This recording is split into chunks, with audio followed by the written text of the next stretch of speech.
கிறிஸ்துவுக்குள் மிகவும் பிரியமான சகோதர யாவருக்கும் யெஷுவா கிறிஸ்துக்குள்ளான அன்பான வாழ்த்தலை தெரிவித்துக் கொள்கிறேன். கடந்த பல வாரங்களாக நாம் யெஷுவா கிறிஸ்து உயிர்த்தெழுதலிலே மாம்சீகத்தில் அல்ல ஆவிக்குரிய சரீரத்தில் உயிர்த்தெழுந்திருக்கிறார் அப்படிங்கிற காரியங்களை எல்லாம் பார்த்தோம்.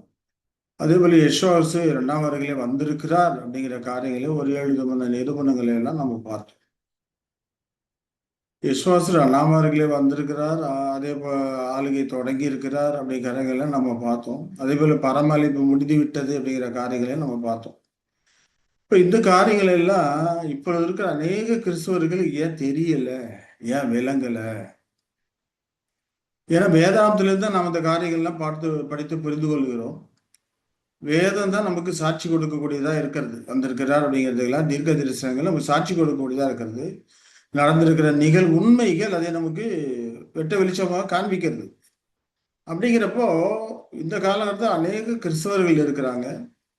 அவர்களுக்கு ஏன் இது விளங்கல, அறியல, அவங்க ஏன் அறியாம இருக்கிறாங்க? இன்னும் பார்த்தோம்னா இந்த உலக பிரகாரமான ஆசீர்வாதங்களுக்காகவே எதிர்பார்த்து கொண்டிருக்கிறார்கள். ராஜ்யத்தை குறித்து எந்த ஒரு அக்கறையின்றி இந்த இந்த காலகட்டத்தில் இருக்கிற கிறிஸ்தவர்கள் இருக்கிறாங்க. யெஷுவா போதித்தது எல்லாமே தேவனுடைய ராஜ்யத்தை குறித்த காரியங்கள் தான். அவருடைய ராஜ்யம் எப்படிப்பட்டதா இருக்கு அப்படின்னு சொல்லிட்டு ஊமானங்கள் எல்லாமே ராஜ்யத்தை குறித்து தான் சொல்றாரு. அவருடைய ராஜ்யத்துக்கு எதிர்க்கு ஒப்பிடுவேன், நல்ல முத்துக்களை தேடுகிற வியாபாரிக்கு ஒப்பிடுவேன் அப்படிங்கிறாரு, கடுவிதைக்கு ஒப்பிடுவேன் அப்படிங்கிறாரு. அநேக பல ஊமைகள் எல்லாமே ராஜ்யத்தை குறித்து தான் சொல்லப்பட்டிருக்கு. அப்படிங்கிறப்போ இந்த காலத்துல அநேக கிறிஸ்தவர்கள் இருக்கிறாங்க, அநேக பிரசங்கிமார்கள் இருக்கிறாங்க. இவர்கள்லாம் ஏன் இதுல அக்கறையற்று இருக்கிறாங்க? ஏன் இவர்களுக்கு இயேசு இரண்டாவர்களை வந்திருக்கிறார், நம்ம ராஜ்யத்தை ஆளுகை ஆரம்பித்திருக்கிறார், நடந்திருக்கிற இந்த காரியங்கள் எல்லாமே, இந்த அறிவிப்பெருக்கம் எல்லாமே அதோடைய காரியங்கள் தான் அப்படிங்கிறத ஏன் இந்த காலகட்டத்தில் அவர்கள் புரிந்து கொள்ளாமல் இருக்கிறார்கள் அப்படிங்கிறது ஒரு பெரிய மிகப்பெரிய கேள்வியாக இருக்கிறது. ஒருத்தர் கூட என்கிட்ட கேட்கும்போது அநேக அற்புதங்கள் பண்றாங்க, அடையாளங்கள் பண்றதாக சொல்லிட்டு இருக்கிறாங்க. ஆனா அவங்க சொல்றதெல்லாம் வேதத்துக்கு முரணா இருக்குதுன்னு நீங்க சொல்றீங்களே அப்படின்ற மாதிரிலாம் ஒருத்தவங்க கேள்வி கேட்டாங்க. அப்ப அற்புத அடையாளங்கள் பிசாசு ஆவியினாலும் செய்ய முடியுங்கிறத அவங்க உணர்ந்து கொள்ளல. அற்புத அடையாளங்கள் செய்துட்டாவே எல்லாமே தேவனத்திலிருந்த காரியங்கள் அப்படின்னு சொல்லி அவங்க நினைக்கிறாங்க. ஆனா சாத்தானும் தெரிந்து கொள்ளப்பட்டவர்களும் வஞ்சிக்கத்தக்க விதமாய் அநேக அற்புத அடையாளங்களை செய்வான் என்று வேதத்தில் இருக்கிறத அவர்கள் உணர்றது இல்லை. இப்படி அநேகர் குருடாக்கப்பட்டிருக்கிறாங்க. அநேக கிறிஸ்தவர்கள் இதை அறியாம இருக்கிறாங்க. அநேக பிரசங்கிமார்கள் இதை குறித்து அக்கறை இல்லாமல் இருக்கிறாங்க. அதற்கெல்லாம் காரணம் என்ன அப்படிங்கிறது நம்முடைய பாடத்தோடைய முக்கியமான ஒரு காரியமா இருக்குது. அப்ப அதற்கான காரியத்தை பார்க்கணும்னா இயேசு முதலாம் வருகையிலே வந்திருக்கும் போது மாம்சத்திலே எல்லாரும் காணும்படிக்கு தான் வந்திருக்கிறார். முதலாம் வருகையில மாம்சத்தை வந்திருக்கிறாரு. எல்லாரும் காணும்படிக்கு வந்திருக்கிறாரு. எவ்வளவு பேர் அவளை அறிந்து கொண்டாங்க, உணர்ந்து கொண்டாங்க பார்த்தோம்னா சொற்ப பேர் தான் அறிந்தாங்க. அவர் தான் மேசியா அப்படின்னு அறிந்திருந்தாங்க. ஆனா வேதத்தை ஆராய்ந்து படிக்கிற பரிசேயர்கள், வேதபாயர்கள், ஆசாரியர்கள் அதை அறிந்து கொள்ளல, உணர்ந்து கொள்ளல. அது எல்லாமே அவருடைய காரியங்கள், யெஷுவாவுடைய காரியங்கள் எல்லாம் அவர்களுக்கு இடதுக்கு ஏதுவாகவே இருந்திருக்கிறது. அப்ப அவர்கள் எல்லாமே சுவிசேஷ யுகத்தில் நடந்த காரியங்கள் எல்லாமே, யூத யுகத்தில் நடந்த காரியங்கள் எல்லாமே சுவிசேஷ யுகத்தில் நடக்கிற காரியங்களுக்கு நிழல் அடையாம இருக்குது என்று அப்போஸ்தலனாகிய பவுல் எபிரேயர்ல சொல்றதை நம்ம படிச்சிருக்கிறோம். அப்போ அந்த காலகட்டத்தில் எப்படி அவர்கள் அறியாமல் இருந்தார்களோ யூதர்கள் இல்லையா, அநேக யூதர்கள், யூத ஜாதியில அநேகர், அதுவும் விசேஷ விதமாக வேதத்தை போதிக்கிற வேத பாரகர்கள், ஆசாரியர்கள், பரிசேயர்கள், இவர்களை அறியாதிருந்தார்களே. ஆனா மனத்தாழ்மை எளிமை உள்ள நாத்தான்மையில் போன்றவர்களுக்கு அது அறிந்து கொண்டாங்க. அண்ணால அறிந்து கொண்டாங்க, சிமியோன்னு அறிந்து கொண்டாங்க. அவங்களாம் தேவனுடைய ராஜ்யம் வர காத்திருந்தாங்க. ஆனா இவர்கள் எல்லாம் அசால்ட்டா இருந்தாங்க. அதை குறித்து ஒரு அக்கறை இல்லாதபடிக்கு இருந்தாங்க இல்லையா. அவரை குற்றம் படிக்கிற நோக்கத்தோட இருந்தாங்களே ஒழிய அவர் எங்கிருந்து வந்தாரு அப்படிங்கிற காரியங்களை அறிந்து கொள்ள அவர்கள் முயற்சிக்கவே இல்லை. இன்னும் உதாரணம் சொல்ல போனா தூர தேசத்துல இருந்து சாஸ்திரிகள் யெஷுவாவின் பிறப்பை குறித்து நட்சத்திரத்தை கண்டோன்னு சொல்லி தூர தேசத்திலிருந்து வர்றாங்க, வந்து அவரை தொழுது கொண்டு போறாங்க. ஆனா வேத பாரகர்கள், ஆசாரியர்களுக்கு குறித்து அவர்கள் வந்து விசாரிக்கிறார். ஏரோது விசாரிக்கும் போது பெத்லேமில் பிறப்பார், யூதருக்கு ராஜாவா இருக்கிற பெத்லேமில் பிறப்பாருன்ற அந்த காரியங்கள்ல சொல்ற அளவுக்கு அவர்களுக்கு என்ன அந்த அறிவும் புத்தியும் இருந்தது, சொன்னாங்க. ஆனா யெஷுவாவின் பிறப்பை குறித்து ஏதாவது அக்கறை எடுத்துக்கிட்டாங்களா? அக்கறையோடு விசாரித்தார்களா? அல்லது அந்த சாஸ்திரிகள் கூட நாங்களும் வர்றோம், அந்த ராஜாவை பார்க்குறோம்னு சொல்லி போனாங்களா? எந்த அக்கறையுமே அங்க காண்பிக்கல.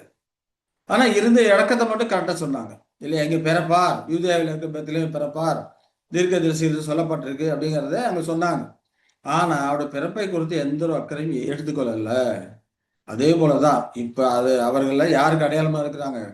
இந்த காலகட்டத்திலே இருக்கக்கூடிய கிறிஸ்தவர்களுக்கு, பெயரளமான கிறிஸ்தவர்களுக்கு அடையாளமா இருக்கிறாங்க. இவர்களும் நாங்க வந்து அவன் 50 ரூபா படிச்சிருக்கிறேன், 80 ரூபா படிச்சிருக்கிறேன், வேதாந்தம் அப்படின்னு சொல்றாங்க.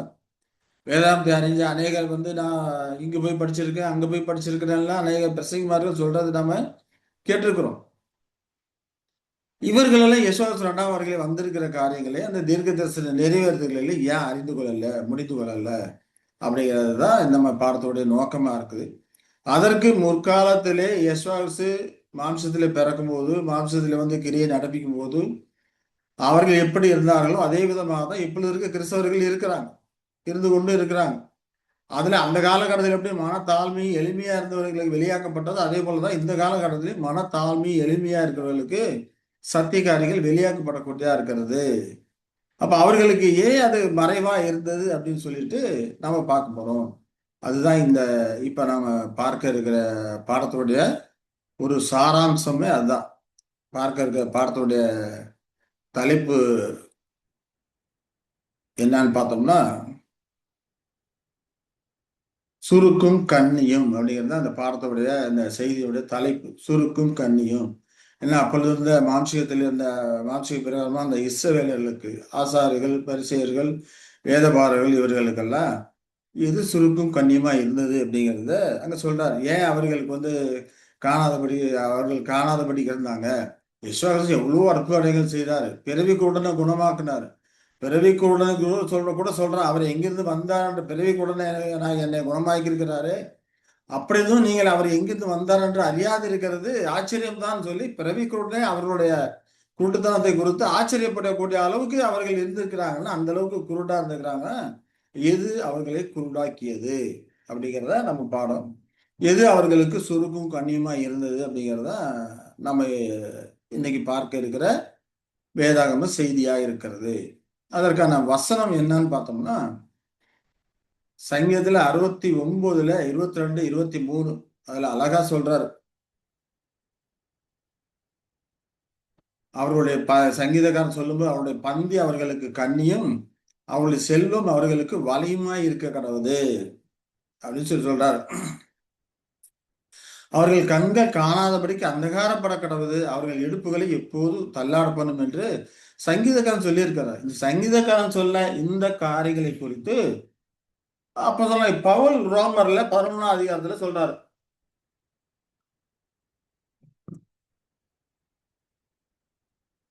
பந்தி அவர்களுக்கு சுருக்கும் கண்ணியும் இடதற்கான கல்லும் பதிலளித்தலுமாக கடவுது. காணாதபடிக்கு அவர்களுடைய கண்கள் அந்தகாரப்பட கடவுது, அவருடைய முதுகை எப்போதும் குனிய பண்ணும் என்று தாவீதும் சொல்லியிருக்கிறாங்க. தாவீது சொன்னதை எடுத்துரைத்து அங்கே சொல்லுகிறாரு அப்படிங்கிறத பார்க்கணும். ஏன்னா அவர்கள் ஆண்டவர் யெஷுவா கிறிஸ்துவை காணாதபடிக்கு அவர்கள் கண்கள் அந்தகாரப்பட்டிருக்கிறது அப்படிங்கிறார். ஏன்னா அந்தகாரத்துக்குள்ள இருக்கிறதுக்கான அவர்களுக்கு முகாந்திரம் என்ன, அவருடைய பந்தி அவர்களுக்கு சுருக்கா இருக்கு, கண்ணி அவர்களுக்கு இடதுக்கு ஏதான கல்லா இருக்குது. சங்கீதக்காரன் சொல்லும் போது அவருடைய பந்தி அவர்களுக்கு கண்ணியா இருக்கு, அவருடைய செல்வம் அவர்களுக்கு வளையமா இருக்க கிடவுது என்று சொல்லுகிறதை பார்க்கணும். பந்தின என்ன அப்படின்னு பார்த்தோம்னா சத்திய ஆகாரம் தான் பந்தி. யெசுவாஸ் 2ஆம் வருகையில் வந்திருக்கும் போது அவர் என்ன சொல்றாரு, ஒருவன் நான் வாசலில் வந்து கதவை தட்டுகிறேன், ஒருவன் என் சத்தத்தை கேட்டு கதவை திறந்தால் நான் அவனோட போஜனம் பண்ணுவேன், அவனும் என்னோட போஜனம் பண்ணுவான். அதான் அந்த பந்தி சத்திய காரியங்களை வெளிப்படுத்துறோம் அந்த காலகட்டத்துல.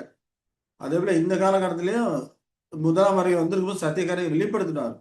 ஆனா இங்க சொல்லப்பட்ட அந்த பந்தி அப்படிங்கிறப்போ யெசுவா கிறிஸ்து மனதனாக வருவதற்கு முன்னமே அவர்களுக்கு தேவனுடைய வார்த்தைகள் கொடுக்கப்பட்டிருக்கிறது. தேவனுடைய சத்தியங்களும் கிருபைகளும் கிறிஸ்துவின் மூலம் அருளப்பட்ட அந்த வாக்கு தத்தங்கள் இல்லையா? ஆபிரகாமில் இருந்து வாக்குத்தத்தங்கள் கொடுக்கப்பட்டிருக்கு. உன் வித்துக்குள் பூமியில வம்சங்கள் எல்லாம் ஆசிரிக்கப்படும். அந்த வாக்குத்தத்தங்கள், அவர்களுக்கு கொடுக்கப்பட்ட நியாயப்பிரமாண சத்தியங்கள், இது எல்லாமே அவர்களுடைய பந்தியா இருக்குது. தீர்க்க தரிசனங்கள் அவர்களுடையது. யூதர்களுக்காக வைத்திருந்த தெய்வீக சத்தியத்தினுடைய பந்தி அது. தீர்க்க தரிசனங்கள், நியாயப்பிரமாணங்கள், உடன்படிக்கைகள், இதெல்லாம் அவர்களுக்கு கொடுக்கப்பட்ட தெய்வீக சத்தியத்தின் பந்தியாக இருக்கிறது. அது மட்டும் இல்லாம யெசாயா ஊமையில கூட சொல்றாரு, ஐஸ்வர்யவான் சொல்லி அவர்களை சொல்றாரு. ஐஸ்வர்யவானின் பந்தி இல்லையா, பந்தி மேஜை, ஐஸ்வர்யவான லாசரும் ஊமையில சொல்லும் போது ஐஸ்வர்யவான் சம்பூர்ணமாய் சாப்பிட்டு கொண்டிருந்தான் என்று அங்க சொல்லுவதை பார்க்கிறோம். அப்ப சம்பூர்ணமாய் சாப்பிட்டு கொண்டிருந்தான் மேஜையில அப்படின்னா என்ன அர்த்தம்? அவர்களுக்கு நியாயப்பிரமாணங்கள் கொடுக்கப்பட்டிருக்கு, தேவனுடைய வாக்குத்தத்தங்கள் கொடுக்கப்பட்டிருக்கிறது, தீர்க்க தரிசனங்கள் கொடுக்கப்பட்டிருக்கிறது. தேவன் அவர்கள் விசேஷித்த ஒரு ஜனமா இருந்து இப்படிப்பட்ட அநேக பல சத்தியங்களை கொடுத்திருக்கிறார், கிருபைகளை கொடுத்திருக்கிறார். இது அவர்களுக்கு ஒரு சுருக்கும் கண்ணியமா இருக்குது. இதுதான் அவர்களுடைய பந்தி அவர்களுக்கு கண்ணியா இருக்குது நாங்க சொல்றதை நாம பார்க்கிறோம் இல்லைங்களா? அதே போல வாக்குத்தத்தங்கள், பாவ நிவாரண பலியை குறித்த நிழலாக காட்டிய அந்த உருவங்கள் அவர்கள்ட்ட தான் இருக்குது. அவர்கள் செய்த காரியங்கள் எல்லாமே சுவிசேஷத்தில் நடக்கக்கூடிய காரியங்களுக்கு நிழல் அடையாளமா இருக்குது. அவர்கள் ஆராதனை எல்லாமே பரலோகத்திலிருந்து சாவியலுக்கும் நிழலுக்கும் ஒத்திருக்குது என்று அப்போஸ்தலனாகிய பவுல் எபிரேயர்ல சொல்றதை நம்ம கேட்டிருக்கிறோம். உலகத்தை ஆஸ்வதிக்கும் ராஜ்யம் அவர்களுக்கே உரியது. ஏன்னா உன் வித்துக்கள் பூமியில வம்சங்கள் எல்லாம் ஆஸ்வதிக்கப்படும் என்று ஆபிரகாமுக்கு சொல்லப்பட்டிருக்கு.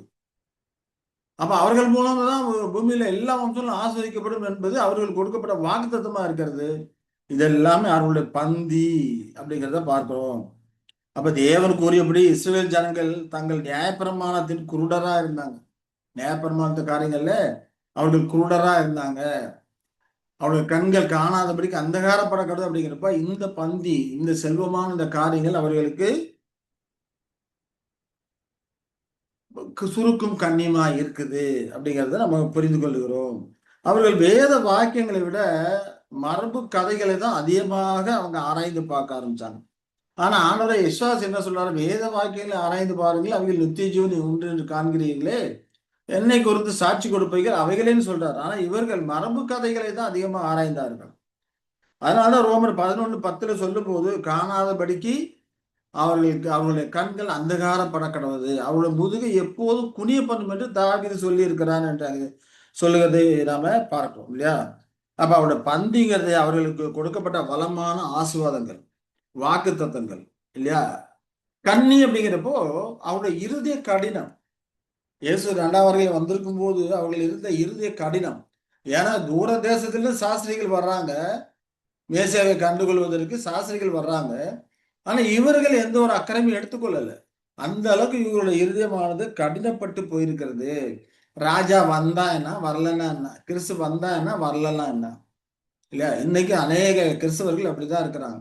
இயேசு 2ஆம் வருகையில வந்தானா வரலன்னா என்ன? இன்னைக்கு நமக்கு தேவை என்ன? இன்னைக்கு நமக்கு தேவை உலக பிரகாரமும் ஆசீர்வாதங்கள். இது யார் கொடுக்குறாங்களோ அவங்கள இருக்க பற்றி கொள்வோம். அப்படிதான் இன்றைய கிறிஸ்தவ மக்கள் ஓடிக்கொண்டு இருக்கிறாங்க. அது போலதான் அந்த காலகட்டத்தில் அவங்களும் இருந்தாங்க.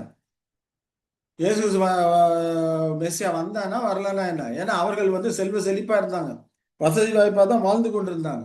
இந்த வசதி வாய்ப்பா வாழ்ந்து கொண்டிருந்த காரியம் ரோமர்கள் அவர்களை அங்கீகரித்து உயர்ந்த அந்தஸ்தில் அவங்களெல்லாம் வைத்திருந்தாங்க.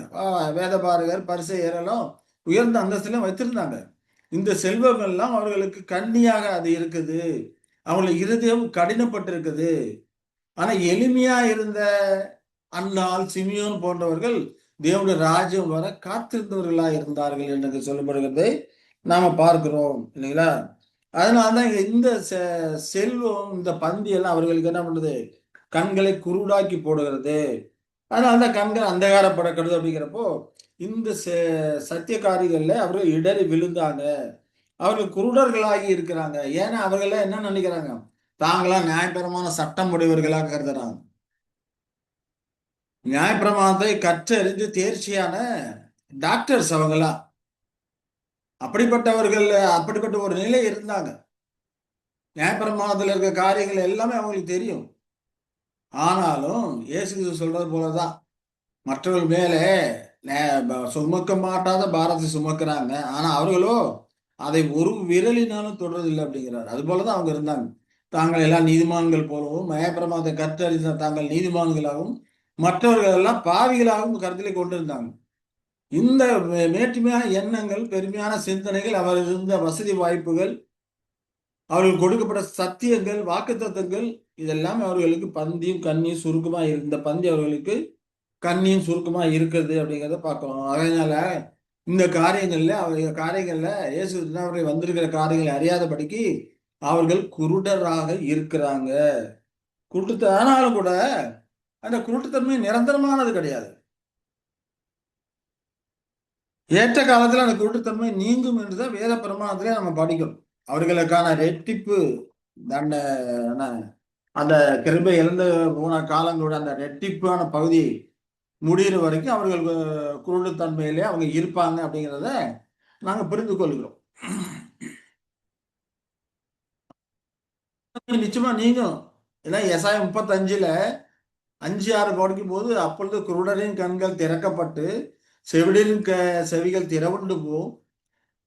அப்பொழுது முடவன் மானை போல குதிப்பான், ஊமையின் நாவும் கம்பீரிக்கும், வனாந்தரத்திலே தண்ணீர்களும் கடுவெளியிலே ஆறுகளும் பாய்ந்து ஓடும்.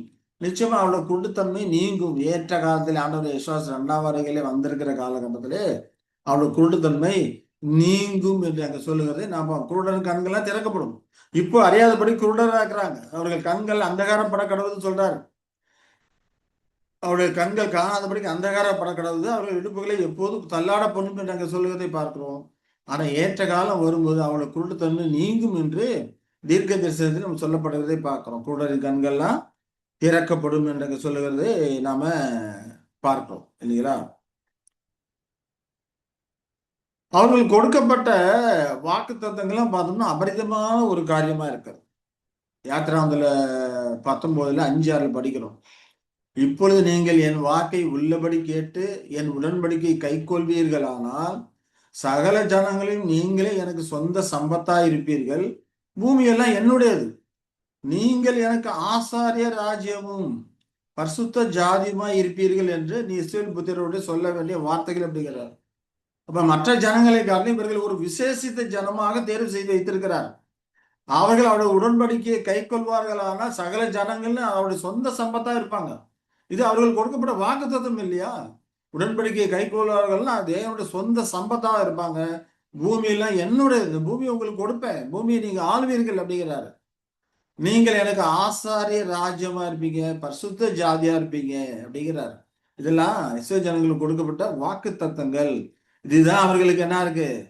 சுருக்கும் கண்ணியமும் அமைச்சு இதெல்லாம் இருக்கிறதுனால அவர்கள் மேட்டுமையான மனதுள்ளவர்களாக இருந்து கொண்டு இருக்கிறாங்க.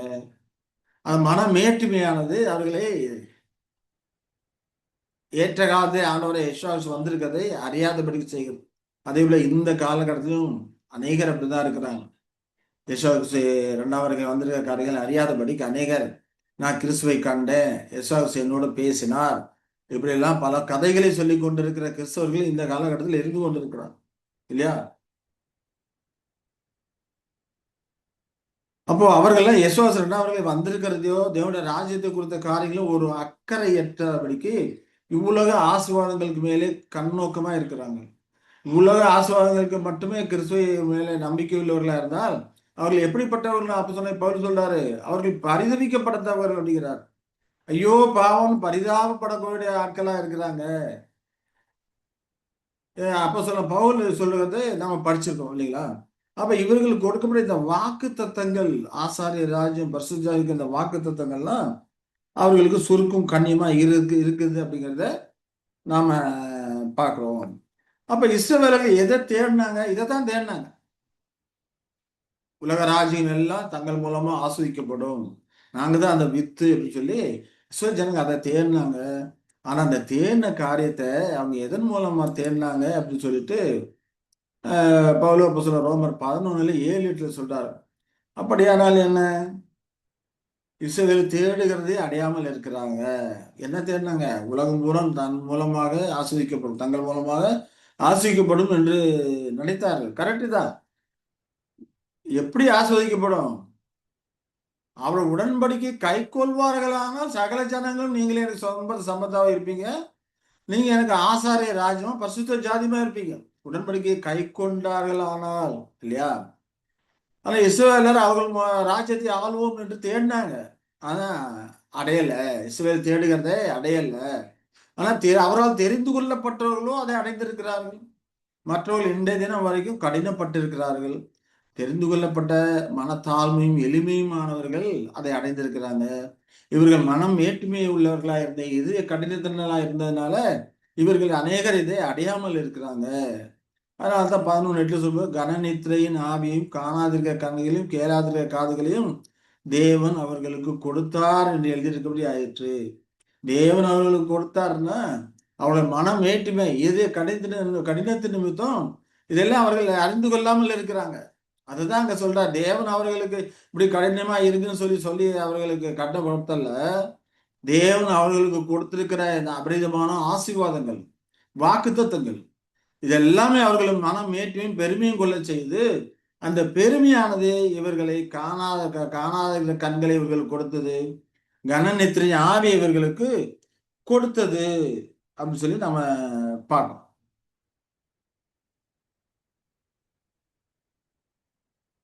மேசியா ராஜ்யத்துல ஒரு பங்கு பெறக்கூடிய அந்த காரியம் இவர்களுக்கு தான் வாக்குத்தத்தம் பண்ணப்பட்டிருக்கு. ஆனா அதை இழந்தாங்க. அது மட்டும் இல்லாம தேவனோடு உடனான அந்த உறவு தொடர்பு, ஆவிக்குரிய இஸ்ரவேலாக ஆகக்கூடிய அந்த சிறப்பான வாய்ப்பு, இதெல்லாமே இவர்களுக்கு தான் வாக்குத்தத்தம் பண்ணப்பட்டிருக்கு.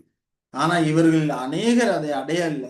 ஒரு சிலர் மனத்தாழ்மை எளிமையா இருந்த ஒரு சிலர் மட்டுமே அந்த ஆவிக்குரிய இஸ்ரவேலில் ஆகக்கூடிய வாய்ப்பை பெற்றாங்க. இந்த வாய்ப்பு எல்லாமே இவர்களுக்கு உரியதான். இவர்களுக்கு தான் வாக்குத்தத்தம் பண்ணப்பட்டிருக்கு அப்படின்னு சொல்லி அப்போஸ்தலனாகிய பவுல் தெளிவா சொல்றாரு.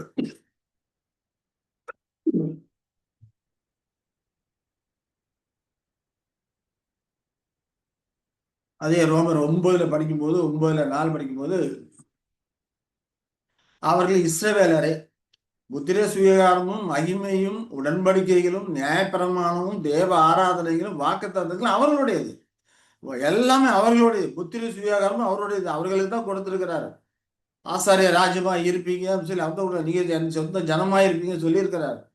இந்த புத்திர சுவீகாரம் மகிமையான உடன்படிக்கை, மகிமையும் உடன்படிக்கை, நியாயப்பிரமா, தேவ ஆராதனைகள், வாக்குத்தத்தங்கள் எல்லாம் அவர்களுடையது. ஆனா அவர்கள் என்ன பண்ணாங்க? நீதி பிரமாணத்தை தேடினாங்க. ஆனா தேடினதை அவங்க அடையல அப்படிங்கிற ரோம 9:31 32 பார்த்தோம்னா, நீதி பிரமாணத்தை தேடின இஸ்ரவேலரோ நீதி பிரமாணத்தை அடையவில்லை. என்னத்தினாலே என்றால் அவர்கள் விசுவாசத்தினால் அதை தேடாமல் நியாயப்பிரமாண கிரையினாலே தேடினபடியால் அதை அடையவில்லை. இடறதுக்கான கல்லில் இடறினார்கள். நியாயப்பிரமாணத்தினுடைய கிரை மூலம் நாம் அதெல்லாம் அடைஞ்சிடலாம்னு அவங்க நினைச்சதுனால அது அவங்களுக்கு இடதுக்கு ஏதுவான கல்லாக இருந்தது அப்படின்னு சொல்லி அப்போஸ்தலன் பவுலுக்கு தெளிவாக நம்ம சொல்றது நாம் பார்க்கிறோம். ஏன்னா விசுவாசம் மூலமா அடைய முடியும். ஏன் அப்ப அதை அடைய முடியலையே? அப்ப எதுக்காக அவங்களுக்கு நியாயப்பிரமாணம் கொடுக்கப்பட்டது? அதுக்கு பவுல் அப்போஸ்தலன் பதில் சொல்றார். நியாயப்பிரமானது கிறிஸ்துவனிடத்தில் வழிநடத்துகிற ஒரு உபாத்தியாய் இருக்கிறது.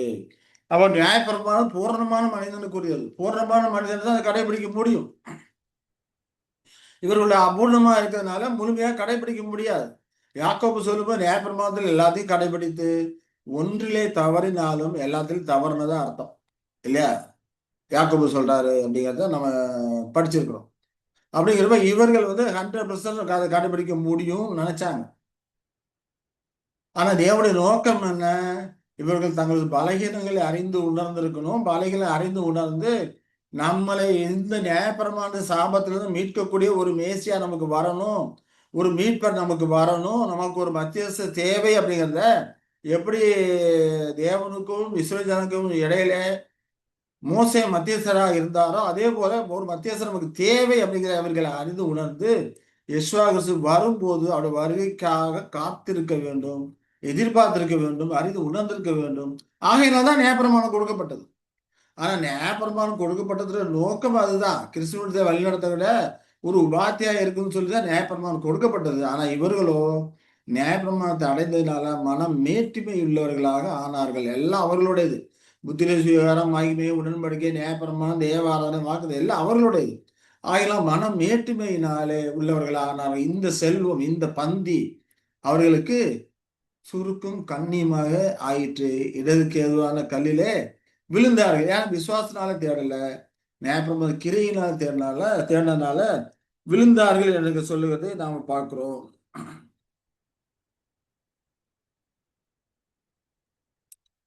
அதே போல அப்போஸ்தலர் 3:25-26 நம்ம படிக்கும்போது, உன் சந்ததியினாலே பூமியில் வம்சங்கள் எல்லாம் மாசு வைக்கப்படும் என்று தேவன் ஆபிரகாம் சொல்லி நம்முடைய முன்னோர்களோட பண்ணின உடன்படிக்கைக்கு புத்திரராய் இருக்கிறார்கள். அப்ப ஆபிரகாம் சொன்ன உடன்படிக்கைக்கு இந்த இஸ்ரவேல் ஜனங்கள் புத்திரரா இருக்கிறாங்க. அது மட்டும் இல்லை, நீங்க அந்த தீர்க்க தரிசிகளுக்கு புத்திரரா இருக்கிறீங்க. உன் சந்ததியினாலே பூமியில வம்சங்கள்லாம் ஆஸ்வதிக்கப்படும் என்று தேவன் ஆபிரகாம் சொல்ல முன்னோர்களோட பண்ணின அந்த உடன்படிக்கைக்கு புத்திரரா இருக்கிறாங்க.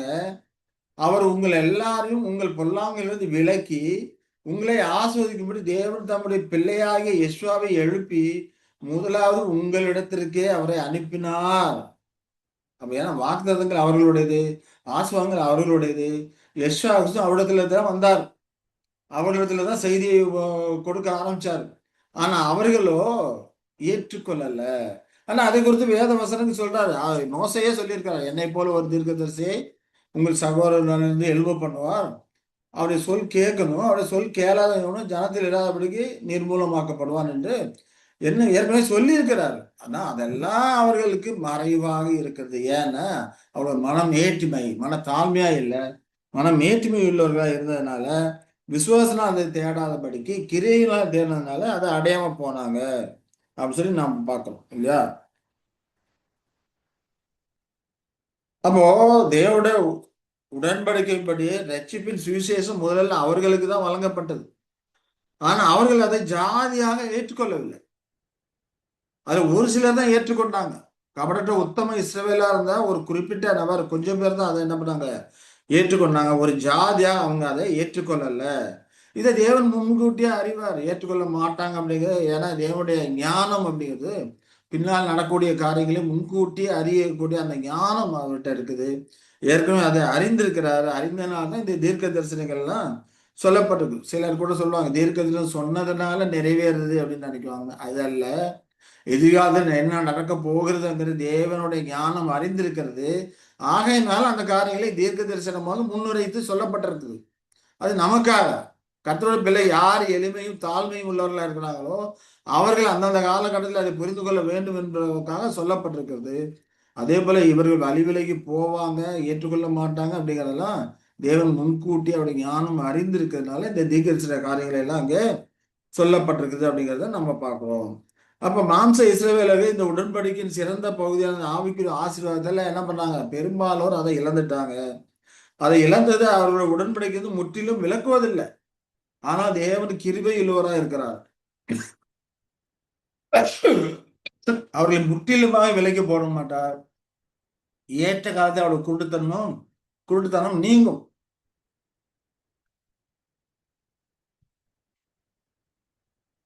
ஏன்னா தேர்ந்தெடுக்கப்பட்டவர்கள யூதர்களுக்கு மட்டும் அல்ல, பிரஜாதியாருக்கும் அது போக வேண்டியதா இருக்குது. ஆகையில இவர்களுக்கு ஒரு பங்கு குருடாக்கப்பட்டவர்களாக இருக்கிறாங்க, குருட்டுத்தனம் இருக்கிறது. இப்ப தேர்ந்தெடுக்கப்பட்டவர்கள் யூதர்கள்ல கிறிஸ்துவாய் ஏற்றுக்கொண்டவர்கள் தேர்ந்தெடுக்கப்பட்டவர்களாக ஆனாங்க. அவர்கள் யெஷுவாவுடைய மனவாட்டி வகுப்பாரா ஆகிறாங்க.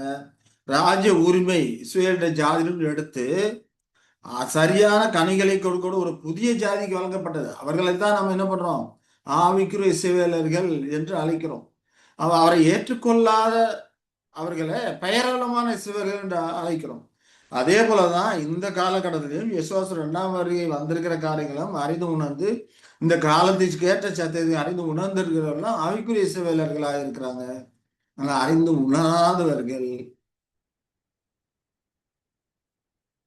ஆவிக்குரிய இஸ்ரவேலர்களாக ஆவிக்குரிய கிறிஸ்தவர்களாக இருக்கிறாங்க. அறிந்து உணராதவர்கள் பெயரளவான கிறிஸ்தவர்களாக இருந்து கொண்டிருக்கிறார்கள். பேருக்கு தான் அவங்க கிறிஸ்தவர்கள். அநேகர் அதுலதான் இருந்து கொண்டிருக்கிறாங்க. அநேகர் என்ன பண்றாங்க, ஞாயிற்றுக்கிழமை ஆச்சா போய் ஒரு செய்தியை கேட்டோமா போதும், அதுக்கப்புறம் நம்ம வாழ்க்கையை போட்டு பார்த்துக்கலாம், அதுவே போதும், அது மூலம் நமக்கு ஆசீர்வாதம் வரும், அதுவே போதும் அப்படின்ற மாதிரிதான் இருந்து கொண்டிருக்கிறாங்க.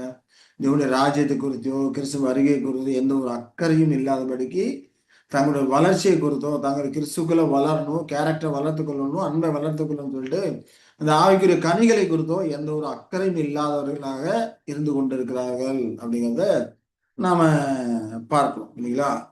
சரி.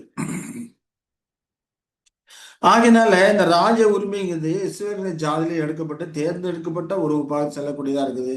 அந்த தேர்ந்தெடுக்கப்பட்ட வகுப்பார் இஸ்ரவேலிலும் இருக்கிறாங்க, புறஜாதி மக்களிலும் இருக்கிறாங்க அப்படிங்கிறத அப்போ சொல்ல பவுல் நமக்கு சொல்லுறதை நம்ம படிக்கிறோம் இல்லைங்களா? சரி. ரோமர் 9:30 என்ன சொல்றாருன்னா, இப்படி இருக்க நாம் என்ன சொல்வோம்? நீதியை தேடாத புறஜாதியார் நீதியை அடைந்தார்கள், அது விசுவாசத்தினாலாகும் நீதியே. அப்ப புறஜாதியார் கிறிஸ்து இயேசுவைப்பட்ட விசுவாசனால அதை தேடினதுனால அவங்க நியாயமாக்கப்பட்டார்கள், அந்த நீதியை அடைந்தார்கள். ஆனா இஸ்ரவேல் ஜனங்கள் நியாயப்பிரமாணத்தின் கிரியின் மூலமாக தான் நீதிமான் ஆக முடியும்னு சொல்லிட்டு அதை இயேசுவை புறந்தள்ளிட்டு கிரியினால அதை தேடினதுனால அவர்கள் அதை அடையல. அப்ப நீதியை தேட புறஜாதியார் நீதி அடைந்தாங்க, அது விசுவாசத்தினால் ஆகும் நீதியே சொல்லப்பட்டதை பார்க்கிறோம். ஏன்னா ஆபிரகாம், ஈசாக்கு, யாக்கோபு இவர்கள்லாம் விசுவாசத்தினால் நியாயமாக்கப்பட்டவர்களா இருந்தாங்க. விசுவாசம் அங்க முக்கியமானது அப்படிங்கிறத இந்த இஸ்ரவேல் ஜனங்கள் அறிந்து உணராதவர்களா இருந்தாங்க. அதே போல ரோமர் 11:8 பார்த்தோம்னா, கன நித்திரையின் ஆவியும் காணாதிருக்கிற கண்களையும் கேளாதிருக்கிற காதுகளையும் தேவன் அவர்களுக்கு கொடுத்தார் என்று எழுதியிருக்கபடி ஆயிற்று. ஏன்னா இவர்கள் விசுவாசனாலே தேடாதபடிக்கு கிரியினாலே தேடினால இவர்களுக்கு அது கிடைக்கல, அதை அடையாதபடி கன நித்திரையின் ஆவி அங்க வந்திருக்கு அப்படிங்கிறத நம்ம பார்க்கணும். அப்ப இந்த குருட்டுத்தனம் இல்லையா, காணாதிருக்கிற கண்கள் கேளாதிருக்கிற காதுகள், இந்த குருட்டுத்தனமான அந்த செவிட்டுத்தனமான காரியங்கள் எல்லாம் கொஞ்சம் நீடித்த நாட்கள் கிடையாது, கொஞ்ச காலத்துக்கு இருக்கும். அதுக்கப்புறம் யேசுவாசு 2ஆம் வாரத்துக்கு சுவிசேஷ மொழி வந்ததுக்கு அப்புறம் தெரிந்து கொள்ளப்பட்ட எண்ணிக்கை பூர்த்தி ஆனதுக்கு அப்புறம் மறுபடியும் அவங்களோட குருட்டுத்தன்மை நீங்கும் அப்படின்னு ஆண்டவர் தீர்க்க தரிசனமா சொல்லியிருக்கிறார். இதிகாசம் அது நடக்கும் என்று சொல்லியிருக்காங்க என்பதை நம்ம பார்ப்போம். அவர்கள் ஏன்னா இவர்கள் உலக ஆசீர்வாதங்களை தான் முக்கியமா எண்ணினாங்க. பெருமையால் உயர்ந்த ஆசீர்வாதத்தை அதை இழந்தாங்க.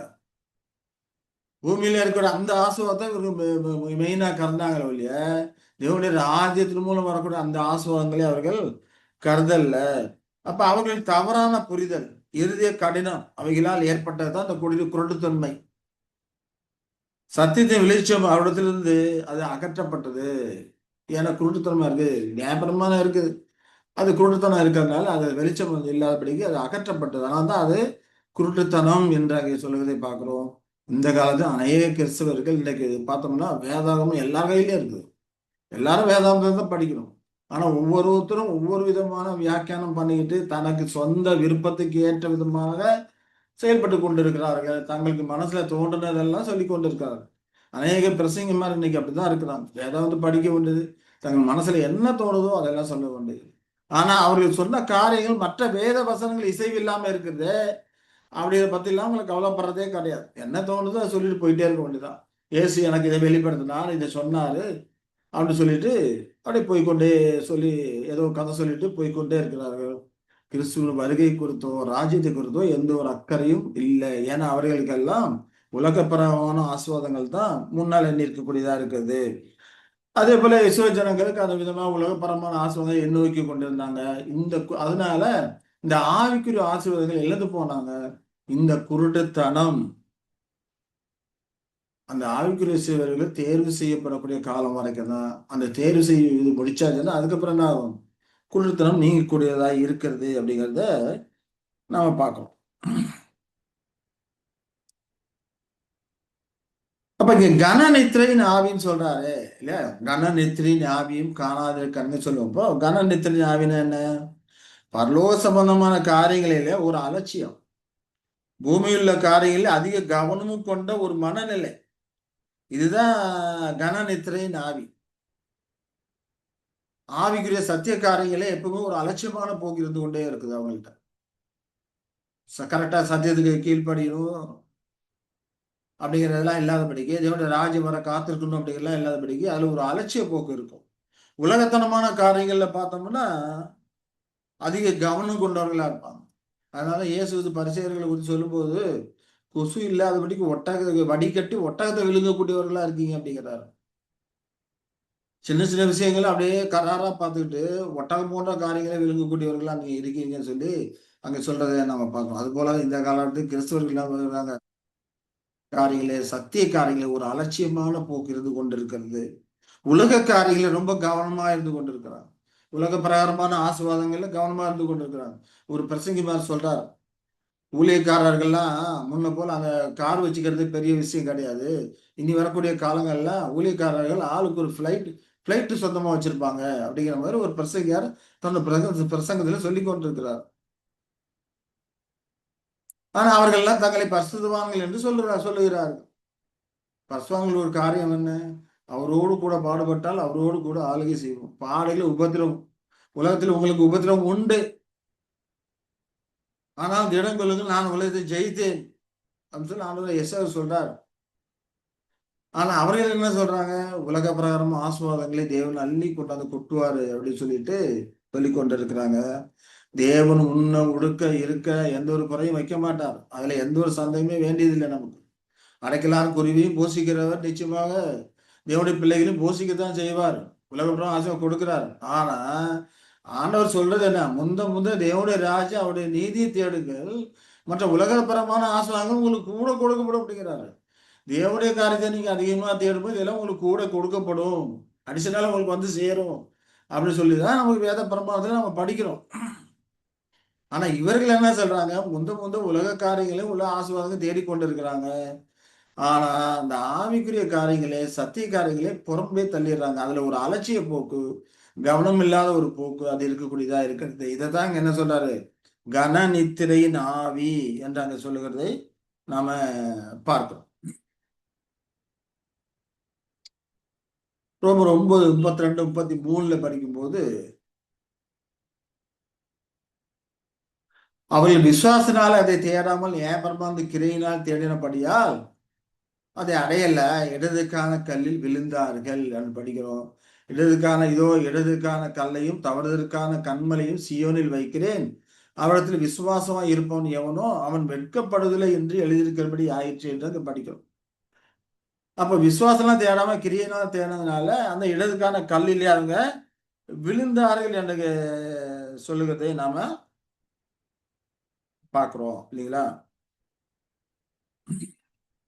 இடதுக்கான கல் அப்படிங்கிறப்போ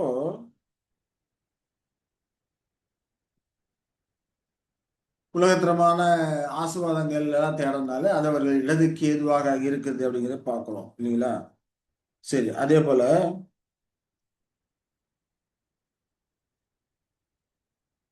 எதெல்லாம் அவங்களுக்கு இடதுக்கான கல்லா இருந்து பார்த்தோம்னா, யோவான் 7:27 என்ன பண்றோம்? இவன் இடத்துல இருந்து வந்தவன் என்று நாம் அறிந்திருக்கிறோம். ஆனா கிறிஸ்து வரும்போதும் அவர் இடத்துல வருகிறவர் என்று ஒருவனும் அறிய மாட்டானே அப்படிங்கிறார். இவன் தச்சனுடைய மகள் அல்லவா? இவனுடைய தாயும் சகோதரி எல்லாம் கூட இருக்கிறாங்களே, அவன் இடத்துல வந்தவன் நமக்கு தெரியுமே. ஆனா கிறிஸ்து வரும்போது அவர் இடத்துல வருகிறவர் என்று ஒருவன் அறிய மாட்டானே சொல்றாங்க. ஆனா மோசே என்ன சொல்லியிருக்கிறாரு? என்னை போல ஒரு தீர்க்கதரிசியை எங்கிருந்து எழும்ப பண்ணுன்னு சொல்லியிருக்கிறார். உங்கள் சகோதரர் நடுவிலிருந்து எழும்ப பண்ணுன்னு சொல்லியிருக்கிறாரு. அவங்களது அப்ப அந்த காரியங்கள்லாம் அவர்களுக்கு மறைவா இருக்கு. அதை காணாதபடிக்கு அவருக்கு அங்க கூடதான் இருக்காங்க. அப்ப மேசை இன்னடுத்து வருகிறார் என்று அறியோம் இல்லையா? கிறிஸ்து வரும்போது அவர் இன்னடுத்து வருகிறோம் என்று ஒருவனும் அறிய மாட்டான் என்று அவர்கள் கருத்தில் கொண்டவர்களாக இருக்கிறாங்க. அதே போல யோவான் 7:41, 42 பார்த்தோம்னா, வேறு சிலர் இவர் கிறிஸ்து என்றார்கள், வேறு சிலர் கிறிஸ்து கலிலேயிலிருந்து தான் வருவார் அப்படிங்கிறாங்க. அதேபோல் 42 பார்த்தோம்னா, தாவீது சந்ததியிலும் தாவீது இருந்த பெத்லகேம் ஊரிலிருந்து கிறிஸ்து வருவார் என்று வேத வாக்கியம் சொல்லவில்லையா? அப்போ இந்த மற்ற வேத வாக்கியங்களையும் படித்துக் கொண்டிருக்கிற விவாதத்துக்குரிய காரியங்கள் தான். இங்க கேட்கிற கேள்வி கரெக்டு தான். என்ன சொல்ற? கிறிஸ்து சிலரை கிறிஸ்து அப்படிங்கிறாங்க. எதை வச்சு கிறிஸ்துன்னு சொல்றாங்க? எஸ்ஸா கிறிஸ்து அநேக அற்புதம் அடையாளம் செய்யறாரு. தேவன் அவரோடு கூட இல்லைன்னா இந்த காரியங்கள் யாரும் செய்ய மாட்டாங்களே, அப்புறம் இவரு கிறிஸ்து தான் அப்படின்னு சொல்லி அவங்க சொல்றாங்க. இன்னும் சிலர் என்ன ஒரு சொல்ல நினைக்கிறாங்க, அது அது என்ன அவங்களுக்கு இடதுக்கு எதுவான கல்லா இருக்கு, கிறிஸ்து கலிலேயில இருந்தா வருவார் இல்லையா கேட்கிறாங்க. அதே போல இன்னொருத்தர் சொல்லும்போது கலிலேய வந்து எந்த ஒரு தீர்க்கதரிசி எழும்பினதில் இல்லை அப்படின்னு சொல்லி வேதத்தை ஆராய்ந்து பாருன்னு சொல்லி பரிசேயருக்கு சொல்றாங்க, நிக்கதேமு கிட்ட சொல்றாங்க அப்படிங்கிறத நம்ம படிச்சிருக்கோம். ஆனா இவர் நசரேயன் என்று எண்ணப்படுவார் வேதத்தில் எழுதப்பட்டிருக்கிறது. நாசரேத் எங்க இருக்குது? கலிலேயா உள்ள ஒரு ஊர் தான் நாசரேத்து. நாசரேத்துல இவர் குடியிருந்தனால நசரேயன் என்று எண்ணப்படுவார்னு சொல்லப்பட்டிருக்கு. அப்ப இந்த காரியங்கள்லாம் இவர்களுக்கு எப்படி இருக்கு? மறைவா இருக்குது. அதெல்லாம் அறியாதபடிக்கு குருடரா இருக்கிறாங்க. ஏன்னா கலிலேயன் எண்ணப்படுறதுனால இவர்களை கலிலேயன் என்று சொல்றாரு. உதாரணத்துக்கு பார்த்தோம்னா எல்லாரும் சென்னையில இருக்கிறாங்க, எல்லாம் சென்னைவாசின்னு சொல்லுவாங்க பொதுப்படியா. சென்னையில இருக்கிறவங்களும் சென்னையில எந்த ஊர்ல இருக்கிறாங்க இல்லையா? மதுராந்தகத்திலையா, வேளச்சேரி இல்லையா, ஆவடி இல்லையா இல்லையா? அது போல இருக்கு. அதே போல இவர் கலிலேயாவில் நாசரேத்துல இருக்கிறாரு. நசரேன் என்று என்ன படம் சொல்லப்பட்ட பிரகாரம் வேதத்துல சொல்லப்பட்டிருக்கு. அப்ப இதெல்லாம் அறியாதபடிக்கு இவர்களுக்கு என்ன அதுக்கு குருடரா இருக்கிறாங்க. ஏன்னா இவர்கள் பார்க்கறதுதான் கலிலேயன் சொல்லி அப்படி பார்த்து கொண்டு இருக்கிறாங்க இல்லையா? அதே போல தாவீது சந்ததி தாவீது பெத்லகேமிலிருந்து வருவார் என்று வேதாக்கி சொல்லலையா? ஆனா இவர் கலிலேயில இருக்கிறாரு, கலிலேல இருந்து வர்றாரு அப்படின்னு சொல்லி கேட்கிறாங்க. ஆனா அவருடைய பிறப்பை அவர்கள் ஆராய்ந்து பார்த்திருப்பார்களானால் கண்டுபிடிச்சிருப்பாங்க. ஆனா அதை செய்யல. ஏன்னா அவருடைய இருதயம் கடினப்பட்டிருக்கிறது. அதுக்கு இந்த கடினப்பட்ட இருதயம் உள்ளவர்களாக பெருமையானவர்களாக இருக்கிறதுனால குற்றம் கண்டுபிடிக்கும் நோக்கத்தோடே அவர்களுடைய கிரியைகளை எல்லாம் பார்ப்பதனால இவர்கள் குருடராக செவிடராக அறியாத குருடராக செவிடராக இருக்கிறாங்க அப்படிங்கிறத நம்ம புரிந்து கொள்கிறோம். அப்ப இந்த காரியங்கள்லாம் அவர்களுக்கு இடதுக்கு ஏதுவான கல்லா இருக்குது.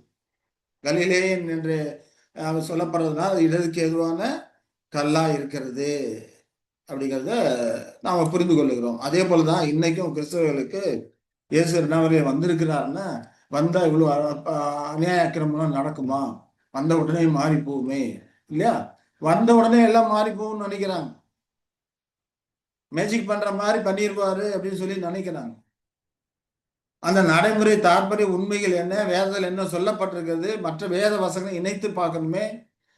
வேத வசனங்களை இங்கே கொஞ்சம் அங்கே கொஞ்சமா இருக்குது. எல்லாத்தையும் ஒரு இடத்துல கொண்டு வந்து இணைத்து பார்த்தாதான் அதோடைய உண்மையான காரியம் நமக்கு புரிய வரும்.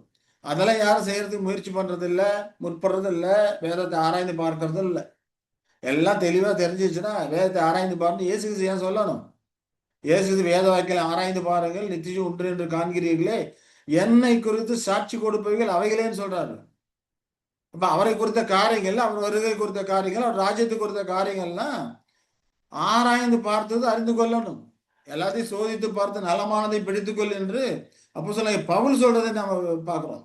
ஆனா இவர்கள் என்ன பண்றாங்க? ஏதாவது ஒரு காரியத்தை பிடிச்சு கொள்வாங்க. இப்ப இவர்கள் எப்படின்னா கலிலேயன் அப்படின்னு சொல்லி அந்த ஒரு காரியத்தை பிடிச்சுக்கிட்டு மற்ற காரியத்தை விட்டுறாங்க இல்லையா? அது போலதான் இன்னைக்கு இருக்க கிறிஸ்தவர்களும் யேசோஸ் ரெண்டாம் வந்திருந்தா ஆட்டுக்குட்டி ஓனாயும் ஒன்னா படுத்திருக்குமே, சிங்கம் மாட்டை போல வைக்கோல் திங்குமே, இதெல்லாம் நடக்குதா கேட்கிறாங்க. நடக்கும், அது ஒரு காலத்தில் நடக்கும், பின்வர கூட காலம் நடக்கும். ஆனா முன்னமே வந்து என்ன அதுக்கு முன்னால என்னென்ன வேலையை செய்யணும் அப்படிங்கிறதுலாம் அவர்களோட கண்களுக்கு மறைவா இருக்கிறது. ஏன்னா இப்படி சில காரியங்கள் அவர்கள் இடறி விழுகிறார்கள். இப்ப எப்படி கலிலே இருந்தா இயேசு கிறிஸ்து வருவார் அப்படி கேட்டாங்க இல்லையா? அந்த மாதிரி இடறி விழுகிறார் அப்படிங்கிறத பார்க்கிறோம் இல்லையா? அதே போல அடுத்து என்ன கேட்கிறாங்க, எப்படிலாம் இதெல்லாம் அவங்களுக்கு இடறதுக்கு எதுவா இருக்குது? யோவான் 9:29 பார்க்கும்போது மோசையுடனே தேவன் பேசினார் என்று அறிவோம், இவன் எங்கேருந்து வந்தவன் என்று அறியோம் அப்படிங்கிறாங்க. இவன் யோசேப்பின் குமாரன் அல்லவா, இவன் எங்கிருந்து வந்தான் அங்க சொல்லும் போது இவன் எங்கிருந்து வந்தானே தெரியுமே அப்படிங்கிறாங்க. ஆனா இங்க சொல்லும் போது இவன் எங்கிருந்து வந்தவன் என்று அறியோம் அப்படிங்கிறாங்க இல்லையா? அப்ப அவளுடைய பேச்சிலே எப்படி இறுதிக்கு எதுவான காரியம், ஏன்னா அவள் நோக்கம் எல்லாமே அவர் குற்றப்படுத்தும் நோக்கமா இருக்கிறதுனால இப்ப இங்கே வந்து அவர்களுக்கு சாதமா இவன் எங்கிருந்து வந்தவன் என்று அறியோம் அப்படிங்கிறாங்க. ஏன்னா பிறவி குருடன் என்று சொல்லும் போதுதான் இந்த காரியங்கள் வருது. 9:29 வருது இல்லையா?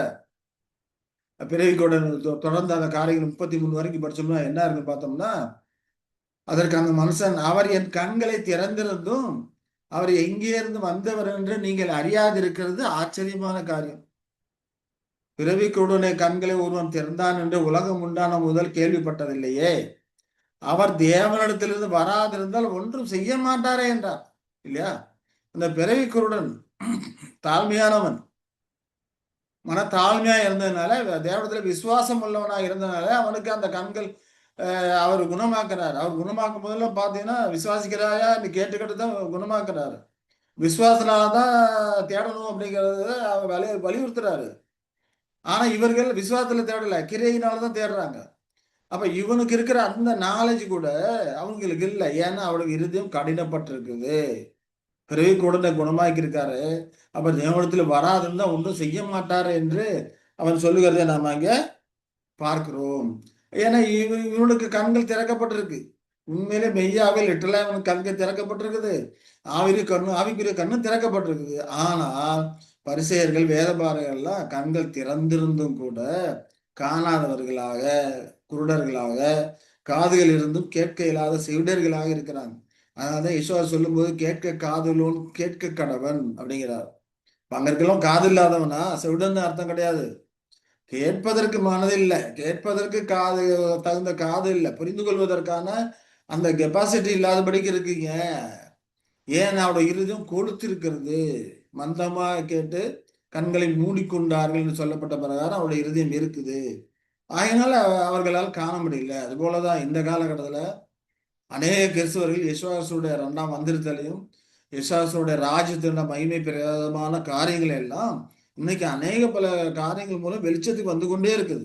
இதெல்லாம் அறியாதபடிக்கு அவர்கள் கண்கள் குருடாக்கப்பட்டவர்களாக செவிடாக்கப்பட்டவர்களாக இருக்கிறாங்க. ஏன்னா அந்த ஆவி இப்படி பரிசேயர்கள் வேதபார் இருந்தார்களோ அது போலதான் இந்த காலகட்டத்திலும் பெயரளவான அநேக பல கிறிஸ்தவர்கள் இருக்கிறார்கள் அப்படிங்கிறத பார்க்கிறோம். ஆனா மன தாழ்மையா இருக்கிற நாத்தான்வேல் புரிந்து கொண்டாரு. இல்லையா? யோவான் 1:45 49 வரைக்கும் படிக்கும்போது என்ன சொல்றாரு? பிலிப்பு நாத்தான் வேலை கண்டு கூப்பிடுகிறார். நியாயப்பிரமாணத்திலே மோசையும் தீர்க்கதரிசிகளையும் எழுதியிருக்கிறவரை கண்டோம் அப்படிங்கிற அழகா சொல்றாரு. நியாயப்பிரமாணத்துல மோசையும் தீர்க்கதை எழுதியிருக்கிற அந்த மேசியாவை கண்டோம். அவர் யோசேப்பின் குமாரனும் நாசரேத் ஊரானும் ஆகிய யெஷுவாவே என்று அங்க சொல்றதை பார்க்கிறோம்.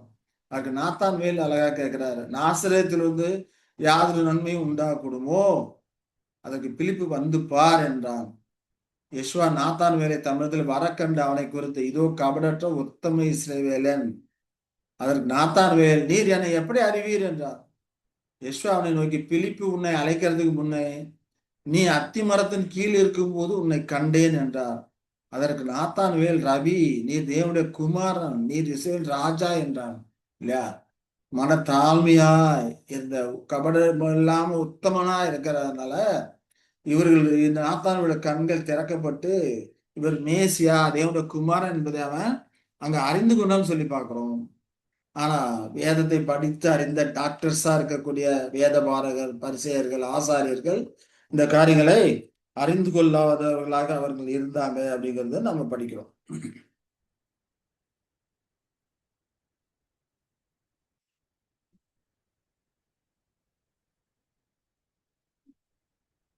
சரி, அடுத்ததா பார்த்தோம்னா ஆசாரியர்கள் யெஷுவாவை கைது பண்ண சொல்லி சேவகர்கள் அனுப்புறாங்க. அந்த சேவகர்கள் அவர்களை என்ன பதில் சொல்றாங்க, இப்ப அவர்களுக்கு அவங்க என்ன பதில் சொல்றாங்கன்னு நம்ம பார்த்தோம்னா யோவான் 7:45-49 வரைக்கும் பார்த்தபோது, பின்பு அந்த சேவகர் பிரதான ஆசாரியத்திற்கும் பரிசேயரிடத்திலும் திரும்பி வந்தார்கள். இவர்கள் அவர்களை நோக்கி, நீங்கள் அவனை ஏன் கொண்டு வரவில்லை என்று கேட்டார்கள். சேவகர் பிரதித்திரமாக, அந்த மனுஷன் பேசுகிறது போல ஒருவனும் ஒரு காலம் பேசினதில்லை என்றார்கள். அப்பொழுது பரிசேயர், நீங்களும் வஞ்சிக்கப்பட்டீர்களா? அதிகாரிகளிலாவது பரிசேயரிலாவது யாதொருவரும் அவனை விசுவாசம் உண்டோ? வேதத்தை அறியாதவர்களாய் இந்த ஜனங்கள் சபிக்கப்பட்டவர்கள் என்றார்கள். இதான் அவர்களுடைய மனநிலை. நாங்க அதிகாரிகளா இருக்கக்கூடிய நாங்களாவது வேற யாராவது அவங்க விசுவாசம் உண்டோ? ஏன்னா இவர்கள் எல்லாம் உலக பிரகாரமா செல்வ செழிப்புல இருந்து கொண்டு இருக்கிறாங்க. தங்களை டாக்டர்ஸ்களாக நயப்பிராந்த அறிந்த உயர்ந்த அந்தஸ்தில் உள்ளவர்களாக கருதி கொண்டு இருக்கிறார்கள். தேவனுடைய மன தாழ்மை இல்லை, விசுவாசம் இல்லை. இல்லையா? அதை அழகா இங்க வெளிப்படுத்துறாங்க. வேதத்தை அறியாதவர்களா இந்த ஜனங்கள் சபிக்கப்பட்டவர்கள் நாங்க சொல்லுவதை நம்ம பார்க்கிறோம். இவர்கள் எல்லாம் தங்களை வேதத்தை அறிந்தவர்களாக, வேத பிரமாணத்தை அறிந்த டாக்டர்களாக கருதுகிறாங்க. இந்த காலகட்டத்திலையும் டாக்டர் ஆஃப் டிவைனிட்டி அப்படின்னு கிறிஸ்துவ மத்தியிலே பட்டம் பற்று கொடுத்து கொண்டிருக்கிறார்கள். அவர்களில் அநேக கிறிஸ்துவ ராஜ்யத்தை குறித்தோ 2ஆம் வருகை குறித்தோ காரியங்களையோ அறியாதவர்களாக தான் இருக்கிறாங்க. ஆனா மற்றவர்கள் எல்லாம் பாவிகள் என்றும் தங்களை உயர்ந்த அந்தஸ்தில் இருக்கக்கூடிய நீதிமான்கள் என்றும் கருத்தில் கொள்ளக்கூடியவர்களாக இன்னைக்கு அநேகர் இருந்து கொண்டு இருக்கிறாங்க அப்படிங்கிறத நம்ம பார்ப்போம் இல்லைங்களா? ஏன்னா இவருடைய கண்கள் அந்த அளவுக்கு உருளாக்கப்பட்டு இருக்கிறது. இவருடைய பந்தி அவர்களுக்கு அவருடைய பந்தி அவர்களுக்கு சுருக்கும் கண்ணியமா இருக்கிறது அப்படிங்கிறத பார்க்கணும். இப்ப நியாயப்பிரமாணத்தை அறியாதவர் யாரு? இயேசு கிறிஸ்து நியாயப்பிரமாணத்தை அறியவில்லையா? நியாயப்பிரமாணத்தை முற்று முடிய நிறைவேற்றினவர் அவர்தான் இல்லையா? ஆனா இவர்கள் எல்லாம் பரிசேயர் வேதபாரகர்கள் மோசேயின் ஆசனத்தில் அமர்ந்திருக்கிறாங்க. ஆனா அவர்கள் கொடுத்த அந்த செய்தியை அந்த பெறல அப்படிங்கிறத இயேசு உணர்ந்திருக்கிறார். இவர்கள் எவ்வளவு சத்தியம் சொன்னாலும் அவர்கள் அதை உணர மாட்டாங்க அப்படிங்கிறத இயேசு உணர்ந்திருக்கிறாரு. இவருடைய பிரசங்கம் எல்லாமே தாழ்ந்த மக்களிடத்திலே இருந்தது அப்படிங்கிறத நம்ம பார்க்கணும். இவர் யெஷுவா தனது பெரும்பாலான நேரத்தையும் கவனத்தையும் அவர்களுக்கே செலுத்தினாரு. ஏன்னா இவர்கள் தப்பறையான மத கோட்பாடுகளை உடையவர்களா இருக்கிறாங்க. தப்பறான மத கோட்பாடுகளை கருத்து அவங்க என்னன்னா ஜனங்களை எந்த அளவுக்கு அறிவின்மையும் மூட நம்பிக்கையும் ஆசை அதிகாரத்தையும் உடையவர்களாக வச்சிருக்கிறோமோ அந்த அளவுக்கு நமக்கு அந்த அளவுக்கு அவர்களுக்கு அடங்கி இருப்பாங்க அப்படிங்கிறதுதான் இந்த தப்பறையான மத கோட்பாடுகளுடைய கருத்தா இருக்கு. இன்னைக்கு அநேக கிறிஸ்தவர்கள் அதான் பின்பற்றாங்க. அங்கே அவர்களும் பரிசேயர்கள் வேதபாரகர்கள் ஆசாரிகர்கள் அதான் பின்பற்றாங்க. நியாயப்பிரமாணம் 613 நினைக்கிறேன், 613 நியாயப்பிரமாண சரக்குகள் நினைக்கிறேன். ஆனா அவர்கள் 1300க்கும் அதிகமா வச்சிருந்தாங்க. ஏன்னா அவர்கள் அடிஷனலா நிறைய சேர்த்து கொண்டது அதுக்கு மேல அதிகமா இருக்கு.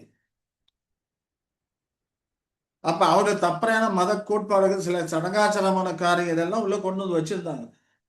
இதெல்லாம் எதற்காக வச்சிருக்கிறாங்க அப்படின்னா அறிவின்மை மூட நம்பிக்கை இது எல்லாமே அவ்வளவு அதிகாரத்தை பாதுகாக்கிறது அவசியமா இருக்குது. அதிக ஆசாரியர்களாக இருக்கக்கூடிய அந்த அதிகாரத்தை பாதுகாப்பதற்கு அது அவசியமான ஒரு காரியமா இருக்காது. ஜனங்கள் அறிவின்மையிலும் மூடத்தன்மையில் இருந்தாதான் நாம அப்படியே இருந்து கொண்டிருக்கலாம். ஜனங்களுக்கு அறிவு வந்துருச்சு அப்படின்னா கேள்வி கேட்க ஆரம்பிச்சிருவாங்க, கொதித்து எழ ஆரம்பிச்சிருவாங்க. நாம அவர்களை ஒன்றும் ஏமாற்ற முடியாது, நாம செல்வ செழிப்பா இருக்க முடியாது. அப்படிதான் தப்பறையாளர்கள் இன்னைக்கு இருந்து கொண்டிருக்கிறாங்க. இன்னைக்கு அநேக கிறிஸ்தவர்கள் அப்படிதான் இருந்து கொண்டிருக்காங்க. ஜனங்களை மூடத்தனத்திலையும் சில சடங்காச்சாரமான காரியங்களையும் வைத்திருந்து இதை செஞ்சா போதும், நீங்க வேற எதுவும் செய்ய வேண்டியதில்லை, உங்களுக்கு ஆசீர்வாதங்கள் உலகப்புறமான ஆசீர்வாதங்கள் அற்புதங்கள் அடையாளங்கள் எல்லாம் நடந்துடும், நீங்க இதை செஞ்சா மட்டும் போதும், நீங்க வேதத்தை படிக்க வேண்டியதில்லை, ஜெபிக்க வேண்டியதில்லை. உங்களுக்காக 24 மணி நேரம் ஜெபிக்கிறதுக்கு நாங்கள் ஆட்களை நியமித்திருக்கிறோம். அவர்கள் ஜெபித்தாலே உங்களுக்கு அற்புதங்கள் அடையாளங்கள் நடக்கும். நீங்க உங்களோட பாவத்தை அறிக்கப்பட வேண்டாம், நீங்க இயேசு கிறிஸ்துவை விசுவாசிக்க வேண்டாம், எதுவும் பண்ண வேண்டாம். ஆனா இயேசு கிறிஸ்து குணமாக்கும் போது அற்புத அடையாளம் செய்யும்போது என்ன கேட்கிறாரு? விசுவாசிக்கிறாயான்னு கேட்டுதான் பண்றாரு. ஆனா இன்றைக்கு இருக்கிற பிரசங்கிமார்கள் என்ன சொல்றாங்க? நீ விசுவாசிக்க வேண்டியதில்லை, நான் ஜெபம் பண்ணாவே அது உங்களுக்கு நடக்கும் அப்படிதான் சொல்லி கொண்டு இருக்கிறாங்க. நீ ஜெபம் பண்ண வேண்டியதில்லை, பாவ அறிக்கை பண்ண வேண்டியதில்லை, மன்னிப்புக்கு பண்ணாட வேண்டியதில்லை, நான் ஜெபம் பண்ணா எல்லாம் கிடைக்கும். 24 மணி நேரம் ஜெப தேவைக்கு எங்களை அணுகுங்கள் இல்லையா? அப்படிலாம் ஜனங்களை குருட்டாட்டத்திலும் மூட நம்பிக்கையிலும் அறிவின்மையிலும் வச்சிருந்தா தங்களை அப்படியே மேன்மையுள்ளவர்களாக பாதுகாத்து கொண்டே இருக்கலாம் என்பது அந்த தப்பறையாளர்களுடைய ஒரு மத கோட்பாடோட ஒரு கருத்தா இருக்கிறது அப்படின்னு சொல்லி பார்க்கிறோம். சரி, யோவான் 7:50-52 வரைக்கும் பார்க்கும்போது நிக்கதேமு ஒருத்தர் கேள்வி கேட்கிறார். ராத்திரியிலே அவரிடத்திற்கு வந்தவனும் அவர்கள் ஒருவனுமாகிய நிக்கதேமு என்பவனும் அவர்களை நோக்கி ஆசாரிகள் நோக்கி கேட்கிறார், ஒரு மனுஷன் சொல்வதை கேட்டு அவன் செய்கைகளை அறிகிறதுக்கு முன்னே அவனை ஆக்கினைக்குட்படுத்தலாம் என்று நம்முடைய நியாயப்பிரமாணம் சொல்லுகிறதா? ஏன்னா யெசுவாவோட பேச்சை தான் கேட்கிறாங்க. அவருடைய பாவமான செய்கைகளை எங்கேயுமே அவர் காணலே கேட்கல, அவரை குற்றப்படுத்த முடியாது. ஏன்னா இயேசு கிறிஸ்து சொல்றாரு, என்னில் பாவம் உண்டு என்று உங்களை எவன் சொல்லக்கூடும் அப்படிங்கிறாரு இல்லையா? குற்றப்படுத்த முடியல, குற்றப்படுத்துறதுக்கு ட்ரை பண்றாங்க, பேச்சில குற்றப்படுத்துறதுக்கு முயற்சி பண்றாங்க, ஒன்னும் முயற்சி ஆகல. அங்க நிக்கதுமே கேட்கிறாரு, அவன் செய்கைகளை அறிகிறதுக்கு முன்னு பேச்சை கேட்டு அவனை நியாயந்திருக்கு ஆக்கணிக்கு உட்படுத்தலாம் என்று நியாயப்பிரமாணம் சொல்லுகிறதா? அதுக்கு இவங்களோட பதில் என்ன? நீரும் கலிலேயனா? கலிலேயிலிருந்து ஒரு தீர்க்க தரிசி எழும்புவதில்லை என்பதை ஆராய்ந்து போர் அப்படிங்கிறாங்க. வேத்தை ஆராய்ந்து பாருங்க, கலிலேயிலிருந்து எந்த ஒரு தீர்க்க தரிசி எழும்பினதில்லை அப்படின்னு ஆராய்ந்து போறன்னு சொல்றாங்க. மேசி எப்படி கலிலேயிலிருந்து வருவார் இல்லையா? அப்ப இந்த காரியம் அவர்களுக்கு இடதுக்கு ஏதுவான ஒரு கல்லாக இருக்கிறது. ஆனா அவருடைய பிறப்பை குறித்து ஆராய்ந்து பார்க்கணும் உங்களுக்கு தோணலை. எங்கே பிறந்திருக்கிறா, பிறப்பு எங்க பதிவு பண்ணப்பட்டிருக்கு? ஏன்னா பதிவு பண்ணப்பட்டிருக்கு.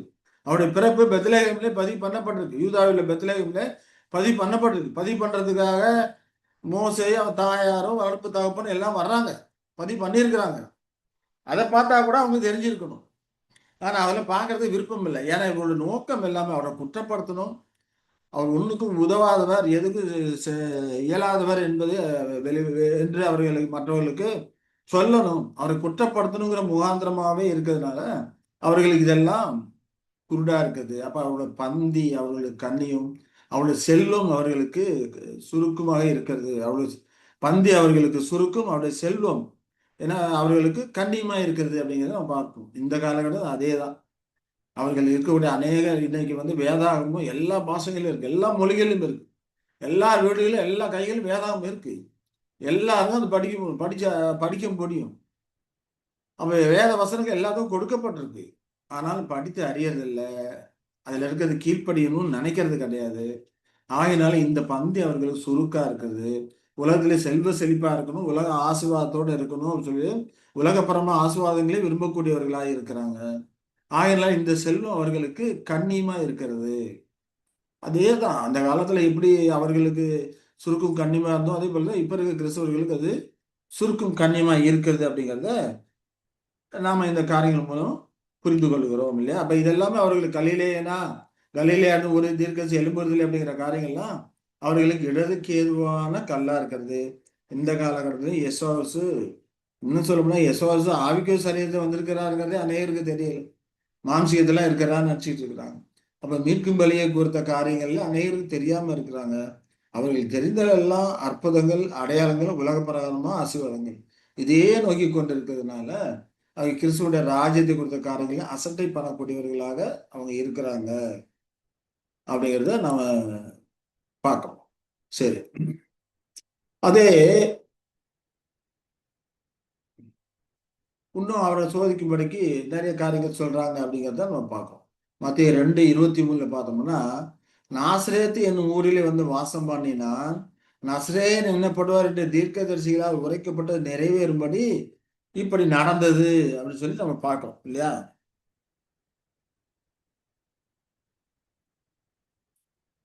அப்ப யெஷுவா கிறிஸ்து நாசரேத்துல இருந்தாரு, ஆனா பிறந்தது பெத்லகேம்ல. ஆனா இவரு கலிலேயாவில் இருக்கிறாரு, நாசரேத்துல இருக்கிறார் அப்படிங்கிறப்போ, ஆனா நசரே என்னப்படும் தீர்க்கதரிசி உரைக்கப்பட்டு நிறைவேறுபட்டு நடந்துன்னு சொல்லி படிக்கிறோம். ஆனா இந்த காரியங்கள் எல்லாமே, இந்த தரிசி சொன்ன இந்த காரியங்கள் எல்லாமே அவர்கள் எப்படி இருக்குது? குருடா, எதை அறியாதபடிக்கு குருடரா இருக்கிறாங்க. ஏன்னா அவருடைய இருதயம் கொளுத்திருக்கக்கூடியதா இருக்கிறது. மேட்டிமான எண்ணங்களும் பெருமையான சிந்தனை இருக்குமானால் இப்படிப்பட்ட காரியங்கள் வேதத்தில் இருக்க தெளிவாக வேத காரியங்களை தெளிவாக அறிந்து உணர்ந்து கொள்ள முடியாது.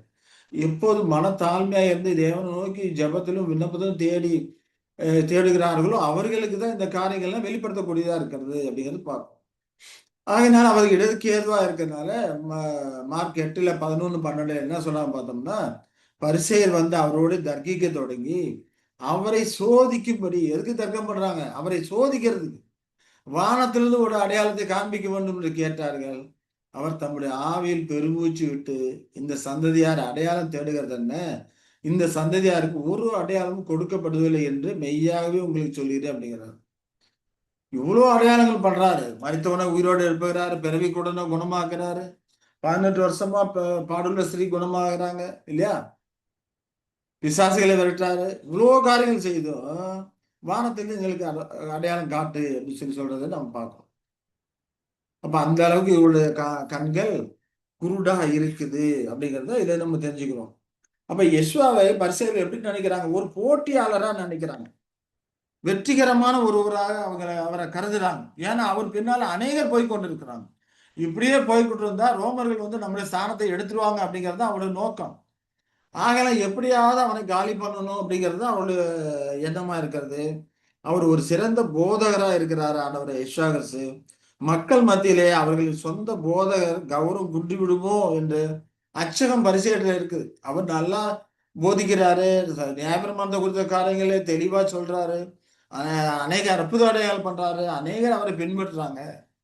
ஆகையினால நம்முடைய செல்வாக்கு மக்கள் மத்தியிலே குன்றி போய் கொண்டே இருக்கிறது. இப்ப ரோமர்கள் இப்படி குன்றி போய் கொண்டு வந்தா ரோமர்கள் நம்முடைய ஸ்தானத்தை நீக்கி போட்டுருவாங்க, அவரை தூக்கி மேல வச்சிருவாங்க அப்படிங்கிற மாதிரியான ஒரு பய உணர்வு அவரிடத்துல வந்திருக்கு. அதனாலதான் இப்பவும் கூட அநேக கிறிஸ்துவர் மத்தியில் நம்ம போய் டிராஸ் கொடுத்தோம்னா அங்க இருக்க போதர்களை வந்து தடுக்கிறாங்க. தடுத்து நீங்க கொடுக்க கூடாது, போகக்கூடாது, வரக்கூடாதுன்னு சொல்லி நம்மகிட்ட சண்டை போடுறதெல்லாம் நம்ம சமூகங்கள் அநேகர் அந்த அனுபவ ரீதியாக கண்டிருக்கோம். அது காரணம் என்ன? அவங்க உண்மையான சத்தியத்தை அறிந்து கொண்டார்களாலும் அதிலிருந்து வெளியே போயிடுவாங்க, அவர்கள் கூட இருக்க மாட்டாங்க, அவர்களை மதிக்க மாட்டாங்க அப்படிங்கிற ஒரு எண்ணம் இடத்துல இருக்கு. எல்லாம் இந்த பரிசேயர் ஆவி தான். பரிசேயர் ஆவி அவங்களிடத்துல இருக்கிறதுனால இந்த காலகட்டத்தில் அநேகர் இயேசுவ கிறிஸ்துவை அறியாதபடிக்கு யெசுவ ராஜ்யத்தை குறித்த காரியங்களையோ இரண்டாம் வந்திரத்தில கருத்து குறைகளோ அறியாதபடிக்கு அவர்கள் இருக்கிறாங்க அப்படிங்கிறத நாம பார்க்கிறோம். அதனாலதான் இங்க வானத்திலிருந்து ஒரு அடையாளம் கேட்க கேட்கிறாங்க. வானத்திலிருந்து ஒரு அடையாளம் காட்டுங்க அப்படின்னு சொல்லி இங்க பரிசேயர் கேட்கிறாங்க அப்படின்னு சொல்லி நாம இல்லைங்களா?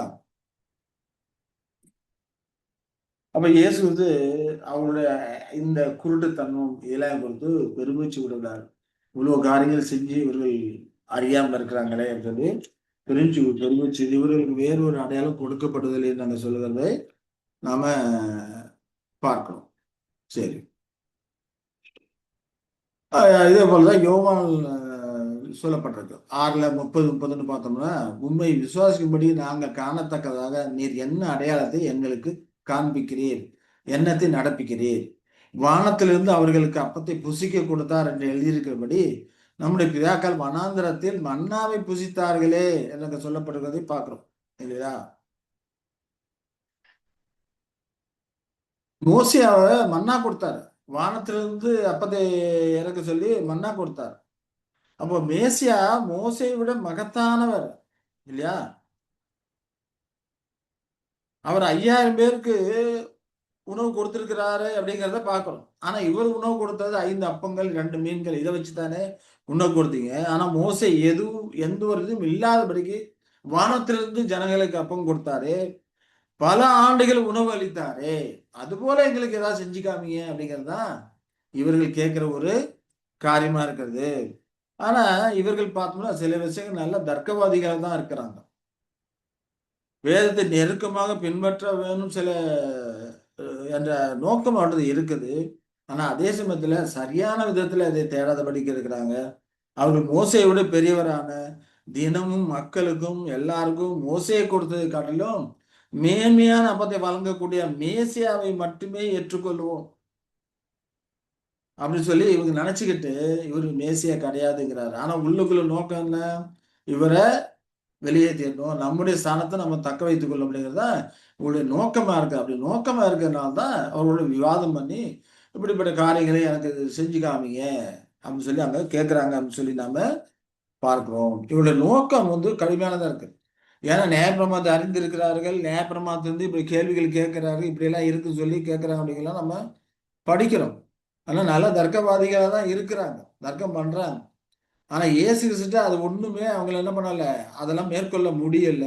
எல்லாத்துக்கும் அவர் பதில் சொல்றாரு அப்படிங்கறத நாம பார்க்கிறோம் இல்லையா? சரி. இப்படி நிறைய விஷயங்கள்ல அவரது ஒரு போட்டியாளராக கருத்தில் கொண்டு கேள்வி கேட்கறதுனால அவர் சொல்ற காரியங்கள் செய்யற காரியங்களை உணராதபடிக்கு குருடரா இருக்கிறாங்க. ஆனா பிறவி கூட அந்த காரியங்களை மிக நன்றாக அறிந்திருக்கிறான். அவன் சொல்லும்போது பாவிகளுக்கு தேவன் செவி கொடுக்குதல் என்று அறிந்திருக்கிறோம் அப்படிங்கிறார். யோவான் 9:31-34 வரைக்கும் பார்த்தோம்னா, பாவிகளுக்கு தேவன் செவி கொடுக்குதல் என்று அறிந்திருக்கிறோம். ஒருவன் தேவ பக்தியுள்ளவனா இருந்து அவருக்கு சித்தமானதை செய்தால் அவனுக்கு செவி கொடுப்பார். அப்ப தேவன் யாருக்கு செவி கொடுப்பாருங்கிறத ஒரு தாழ்மையும் ஏழ்மையுமான அந்த பிறவி கொடுன்னு அறிஞ்சிருக்கிறான். அவன் அழகா சொல்றான், ஒருவன் தேவ பக்தியுள்ளவனா இருக்கணும், தேவனுக்கு சித்தமானதை செய்யணும். அப்படி இருந்தால் தான் அவனுக்கு செவி கொடுப்பார் என்பதை அங்கே அறிந்திருக்கிறான். இன்னைக்கு இருக்க கிறிஸ்தவர்கள் அதை அறிந்திருக்கிறாங்களா? எனக்கு அற்புதம் ஒன்றும் அடையாளம் வேணும், ஏதாவது விதத்துல என்னோட பிரச்சனைகள் தீரணும், அதான் நினைக்கிறாங்க. ஆனா அதற்கு முன்னால தேவ பக்தி, தேவன் நமக்கு செவி கொடுக்கணும், தேவன் அதிலிருந்து விடுதலை பண்ணணும்னா ஒரு தேவ பக்தியிலோனா இருக்கணும், அவருக்கு சித்தமானதை செய்யணும். அப்பதான் நமக்கு செவி கொடுப்பார் அப்படிங்கிறத அநேகர் உணர்ந்து கிடையாது இல்லையா? ஆனா இவன் உணர்ந்திருக்கிறான், பிறவி கூட உணர்ந்திருக்கிறான். பிறவி கூட கண்களை ஒருவன் திறந்தாண்டு உலகம் உண்டதை கேள்விப்பட்டதில்லையே. அப்ப தேவனிடத்தில் வராதிருந்தால் ஒன்றும் செய்ய மாட்டாரே. அதுக்கு அவங்க என்ன சொல்றாங்க, முழுவதும் பாவத்தில் பிறந்த நீ எங்களுக்கு போதிக்கிறாயா என்று சொல்லி அவனை புறமே தள்ளிட்டார் இல்லையா? அப்ப இவங்களுடைய நோக்கம் இது காரியம் என்ன, நீ முழுவதும் பாவத்தில் பிறந்திருக்கிற, நாங்களாம் நீதிமான்கள், நீதிமான்களை இருக்கிற எங்களுக்கு நீ உபதேசிக்கிறாயா? அப்ப இவருக்கு அந்த மேற்றுமையான பெருமையான எண்ணங்கள் இருக்கிறதுனால அதை காண முடியல, இவர்களால் அதை காண முடியல அப்படிங்கிறத நம்ம பார்க்கணும். அவங்கள தள்ளி விட்டுறாங்க. அப்ப சொந்த நாட்டு மத மக்களால அவர்கள் வெளியேற்றப்படக்கூடியவர்களா இருக்கிறாங்க. இந்த காலகட்டத்தில் அதே போலதான் சத்தியத்தை குறித்த காரியங்களை நாம எடுத்து உடைத்து வேதத்தில் எப்படி இருக்கிறது விவரமா இருக்கிறது, இயேசு காரியங்கள், ராஜ்யத்துக்குரிய காரியங்கள் சொல்லும் போது பாபிலோன் ஐக்கியத்திலிருந்து அவர்கள் விளக்கக்கூடியவர்களாக, நம்மளை விளக்கக்கூடியவர்களா இருக்கிறார். அதே தான் அங்கே சொன்னாங்க. அவங்க தேவாலயத்துக்கு புறம்பாக அவனை தள்ளிவிட்டார்கள். அவனை புறம்பே தள்ளிவிட்டாங்கன்னா தேவாலயத்துக்கு வரக்கூடாது, போக்கணும்னு சொல்லிட்டு அவங்க அந்த ஐக்கியத்திலிருந்து அவளை நீக்கி விடுறாங்க. உண்மையான சத்திய சகோதரர்களுக்கு சத்தியத்தை படித்து உண்மையாய் கீழ்ப்படியணும், தேசத்தின்படியே நடக்கணும்னு நினைக்கிறவர்களுக்கு இது எல்லா இடத்துலையும் நடக்கக்கூடிய காரியமா இருக்குது. இந்த காலகட்டத்தில் நடந்து கொண்டு தான் இருக்குது. ஒரு ஐக்கியத்தில் இருந்து கொண்டு சத்திய செய்தியை நாம உண்மையாய் பின்பற்றும் போது அதற்கு எதிராக இருக்கக்கூடிய ஆட்கள் என்ன பண்றாங்க, அந்த ஐக்கியத்திலிருந்து விளக்கக்கூடியவர்களாக இருக்கிறாங்க. இதில் உங்களுக்கு எந்த ஒரு ஐக்கியமும் கிடையாதுன்னு சொல்லி விலக்கி வைக்கக்கூடியவர்களாக இருக்கிறாங்க. ஆனா தேவனுக்கு உண்மையில கீழ்ப்படி நடக்கக்கூட உயர்ந்த பாதையை பின்பற்றக்கூடிய அனைவரும் நிச்சயமா பெயரளவான அந்த சபை மக்களுடன் உள்ள உறவுகளை இழக்கத்தான் செய்யும். ஆனாலும் அப்படி இழக்க செய்த போதிலும் கூட கர்த்தருடனான மிக நெருங்கிய ஐக்கியத்தை அது அனுபவிக்க செய்யும் அப்படிங்கிறத மறந்துடக்கூடாது. உலக மக்களுடைய, உலக சபைகளுடைய, பெயர் சபைகளுடைய ஐக்கியத்திலிருந்து நம்ம இழக்குமே ஒழிய கிறிஸ்துவோடு தேவனோடு இருக்கக்கூடிய நம்முடைய ஐக்கியத்தை அது என்ன பண்ணாது, இழக்க செய்யாது. அது மேலும் நெருக்கமாக கொண்டு செல்லும். நாம் எந்த அளவுக்கு தேவ சித்தத்துக்கு செவி கொடுத்து கீழ்ப்படுகிறோமோ அந்த அளவுக்கு தேவனோடு மிக நெருக்கமான பந்தத்துக்குள்ளும் ஐக்கியத்துக்குள்ளும் நம்ம போவோம். இந்த குருடன் அவர்களுடைய தேவாலயத்திலிருந்து தள்ளிவிட்டாலும் கூட கிறிஸ்துவோடு அவன் நெருக்கமான ஐக்கியமும் பந்தமும் உள்ளவனாக தான் அவன் இருப்பான். நிச்சயமா அவனுக்கு செய்த காரியங்கள்லாம் அவன் என்ன பண்ணிருப்பான், போய் எல்லாத்துக்கும் சொல்லி அநேகரை மனம் மாற்றியிருப்பான் அப்படிங்கிறதுல எந்த ஒரு மாற்று கருத்தும் இருக்காது இல்லையா? ஏன்னா பரிசை இடத்துல அவன் தைரியமா பேசுறான், பேசி அவர் தேவனத்தில் வந்திருக்கிறார் என்று அறிவிக்கிறான். நிச்சயமாவே தேவனோட மிக நெருக்கமான பந்தத்துக்குள்ளே அவன் போயிருப்பான் அப்படிங்கிறத நாம புரிந்து கொள்கிறோம் இல்லைங்களா? அதே போல எளிமையும் மனத்தாழ்மையா இருந்த நாத்தான்வேல் இல்லையா? நாத்தான்வேலை கூப்பிடும் போது யோவான் 1:45-46 படிக்கும் போது பிலிப்பு நாத்தான்வேலை கண்டு நேர்மாதிரி மோசையும் தீர்க்கதரிசி எழுதியிருக்கிறதை கண்டோம் சொல்றாரு. யோசேப்பின் குமாரன் நாசரேத்தினாமே யெசுவாவே என்றான். அதுக்கு நாத்தான்வேல் என்ன சொல்றாரு, நாசரேத்திலிருந்து யாரும் நன்மை உண்டாக்கணுமோ என்றார். பிலிப்பு வந்து பார் அப்படிங்கிறார் இல்லையா? பிலிப்பு வந்து பார் அப்படிங்கிறப்போ அழகா தான் கேட்கிறாரு. கலிலேயிலிருந்து எந்த ஒரு தீர்க்கதரிசி எழுப்பதில்லை என்று பரிசேயர் கேட்டது போல நாசரேத்திலிருந்து யாரும் நன்மை உண்டாக்கணுமோ என்று நாத்தான்வேல் கேட்கிறார். பரிசேயர்கள் மன மேட்டுமையினால இதை கொடுத்ததுனால அவர்கள் இருக்கிறாங்க, தாங்களையெல்லாம் நீதிமான்களும் மற்றவர்கள பாவிகளோட கருத்தில் இருக்கிறாங்க. ஆனா நாத்தான்வேல் அப்படி இல்லை. இவரை குறித்து ஆண்டவரை யெஷுவாவுக்கு சாட்சி கொடுக்கிறார், கபடற்ற உத்தம இஸ்ரவேலன். அப்ப இவர் கேட்கிற நாத்தான்வேல் நாசரேத்திலிருந்து யாதொரு நன்மை உண்டாக்கணுமோ அப்படிங்கிறப்போ கள்ளம் கபடம் இல்லாதபடிக்கு அவர் சொல்றாரு. ஏன்னா நாசரேத்திலிருந்து யெஷுவாவே அவர் மோசையும் தீர்க்கதரிசி எழுதியிருக்கிறது யாரை குறித்து? மேசியாவை குறித்து. அவரை கண்டோம் அப்படி சொல்றப்போ அவர் இங்க கேள்வி கேட்கிறாரு. அதுக்கு பிலிப்பு வந்து பார் அப்படிங்கிறார். எந்த ஒரு மாறு உத்தரவும் எதுவும் சொல்லலை. நீ வந்து நேரிலே நீ வந்து பார்த்து தெரிந்து கொள் என்று அங்க சொல்றதை நாம் பார்க்கிறோம் இல்லையா? ஏன் அப்படி நாத்தான்வேல் கேட்டார்னா, நாசிரியத்திலிருந்து யாதொரு நன்மை உண்டாகும் ஏன் அப்படி கேட்டார் பார்த்தோம்னா, நாசிரியத்து நகரம் ஞானத்திற்கும் பக்திக்குமான புகழ் கொண்டுதா இல்லை. அங்க நாசிரியர்கள் கொஞ்சம் தீவிரவாதம் உள்ள மக்களாக தான் கருதப்பட்டாங்க. அது ஒரு தாழ்ந்த நகரம். புகழ்பெற்ற மனிதர்கள் அங்கிருந்து வரமாட்டாங்க. அதனாலதான் நாசிரியத்திலிருந்து யாதொரு நன்மை உண்டாக்கணும் அறிவு சார்ந்த ஒரு புகழ்பெற்ற மனிதர்கள் அங்கிருந்து யாருமே இல்லை. ஏன்னா முரட்டாட்டம் உள்ளவர்களாக தான் அங்க இருப்பாங்க. அப்ப எந்த தீர்க்கதரிசிகளும் அந்த நகரத்தை குறித்தும் குறிப்பிடப்படலை அப்படிங்கிறதுனால என்பது போலதான் கருதப்பட்டது. ஆகையினாலதான் அங்க நாத்தான்வேல் கேட்கிற ஆசிரியத்தில் யாவது நன்மை உண்டாக்கணும் என்று கேட்கிறாரு. ஏன்னா ஆண்டவரை யெஷோவாசு பிறப்பு நாசிரியத்தில் இல்லை, பெத்லேகேமில் பிறந்து பின்னர் யோசேப்பின் இல்லத்துக்கு குழந்தையா வளர்க்கப்படும் போதுதான் நாசிரியத்துக்கு கொண்டு செல்லப்பட்டார் அப்படிங்கிறது அவர்கள் யாருக்கும் தெரியல. அவருடைய பிறப்பை ஆராய்ந்து பார்த்தா தான் தெரிஞ்சிருக்கும் இல்லைங்களா?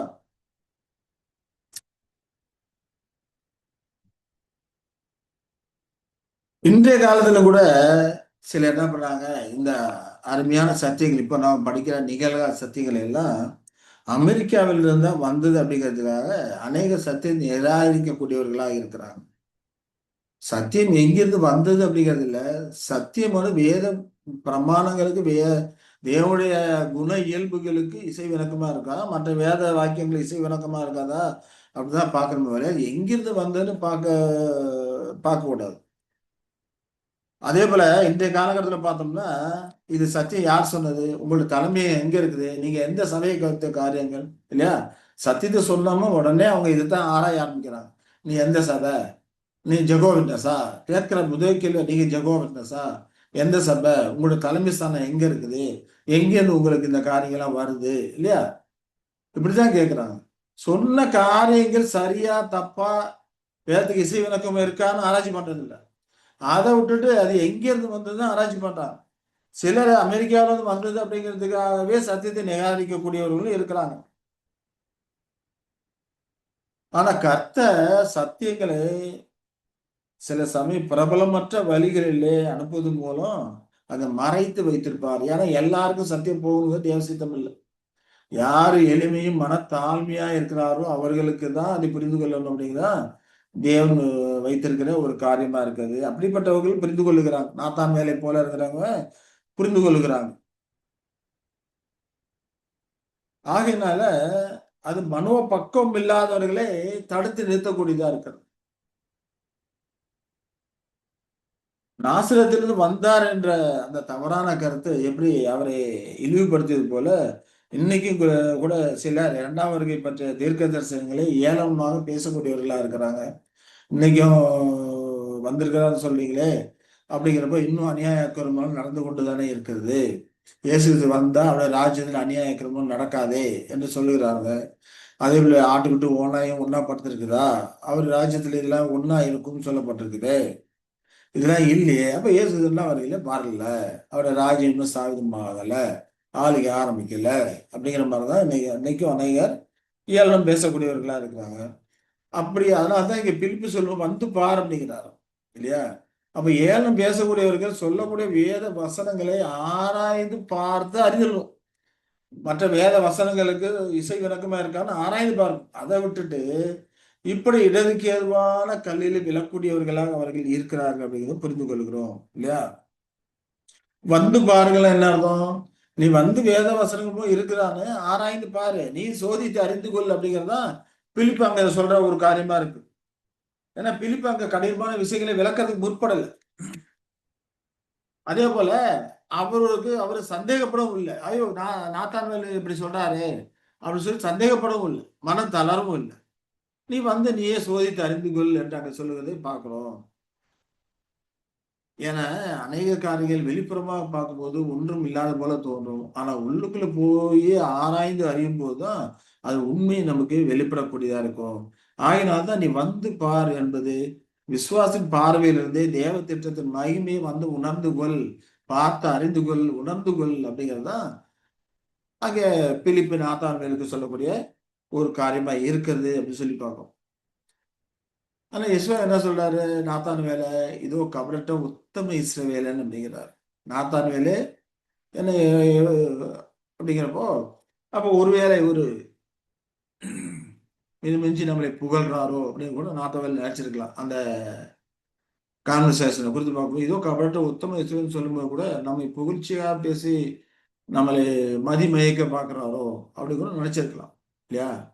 அதனால தான் அவர் என்ன சொன்னார், நீர் என்னை எப்படி அறிவீர்? இப்பதானே உங்களை பார்க்குறேன், நீர் என்னை எப்படி அறிவீர் என்று அங்கே கேட்கிறான். ஏசானை நோக்கி, பிலிப்பு உன்னை அழைக்கிறதுக்கு முன்னமே நீ அத்தி மரத்தின் கீழ் இருக்கும்போது உன்னை கண்டேன் என்று அங்க சொல்லுகிறேன் பார்க்கிறோம் இல்லையா?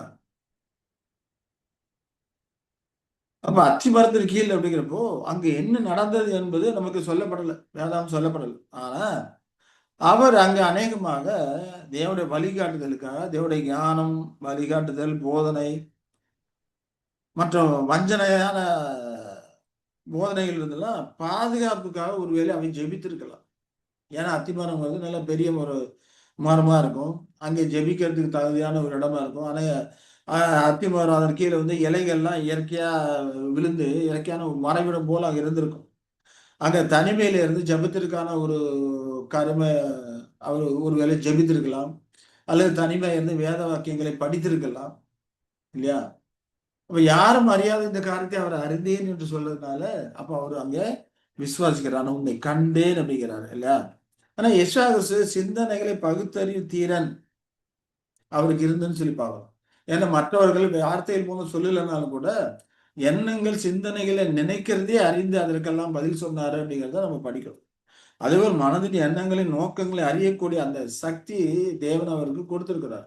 ஏன்னா தேவன் பரிசுத்தாய் அவருக்கு அளவில்லாமல் கொடுத்திருக்கார் அப்படிங்கிறப்போ அப்படிப்பட்ட ஒரு காரியம் அவருக்கு கொடுக்கப்பட்டிருக்கிறது. ஆகையினால அவர் நாத்தான் வேல் அத்திமரத்தின் கீழே என்ன செய்து கொண்டிருந்த அந்த காரியங்கள்லாம் அவருக்கு தெரியுது. அப்ப அவரு அத்திமரத்தின் கீழே உன்னை கண்டேன் என்று சொன்ன மூலமாக அவருக்கு ஒரு உறுதி வழங்கப்பட்டதை நாம பார்க்கிறோம். அப்ப அப்ப நாத்தான் வேல் அங்க என்ன சொல்றார் அவர்கிட்ட, ரபி நீ தேவனுடைய குமாரன் இல்லையா, நீ இஸ்ரவேல் ராஜா என்று அவர் அங்கே ஆச்சரியப்பட்டு அவரை ஒத்துக்கொள்வதை நாம பார்ப்போம் இல்லையா? அப்ப இயேசுடைய மறுமொழி என்ன சொல்றாரு? அத்திமரத்தின் கீழ் உன்னை கண்டேன் என்று நான் உனக்கு சொன்னதினாலே விசுவாசிக்கிறாய், இதிலும் பெரிதான விலை காண்பாய் அப்படிங்கிறார். இதை காட்டிலும் பெரிய விஷயங்களா நீ காண்பாய். நான் உன் அத்திமரத்தின் கீழே இருக்கிற கண்டேன் அப்படிங்கிறனால நீ என்ன விசுவாசிக்கிற, இதை சொன்னதுனால நீ என்ன விசுவாசிக்கிறேன், இதிலும் பெரிதான காரியங்களே இனி வரக்கூடிய காலங்களே நீ காண்பாய் என்று அங்க சொல்லுகிறதை நாம பார்க்கிறோம். சொல்லிட்டு அவர் என்ன சொல்றாரு, இன்னும் அவர் அவனை நோக்கி வானம் திறந்திருக்கிறதையும் தேவதூதர்கள் மனுஷகுமாரத்திலிருந்து ஏறுகிறதும் இறங்குறதையும் நீங்கள் இது முதல் காண்பீர்கள் என்று மெய்யாவே உங்களுக்கு சொல்லுகிறேன் என்று நாங்க சொல்லுகிறதை நாம பார்க்கிறோம் இல்லைங்களா? சரி,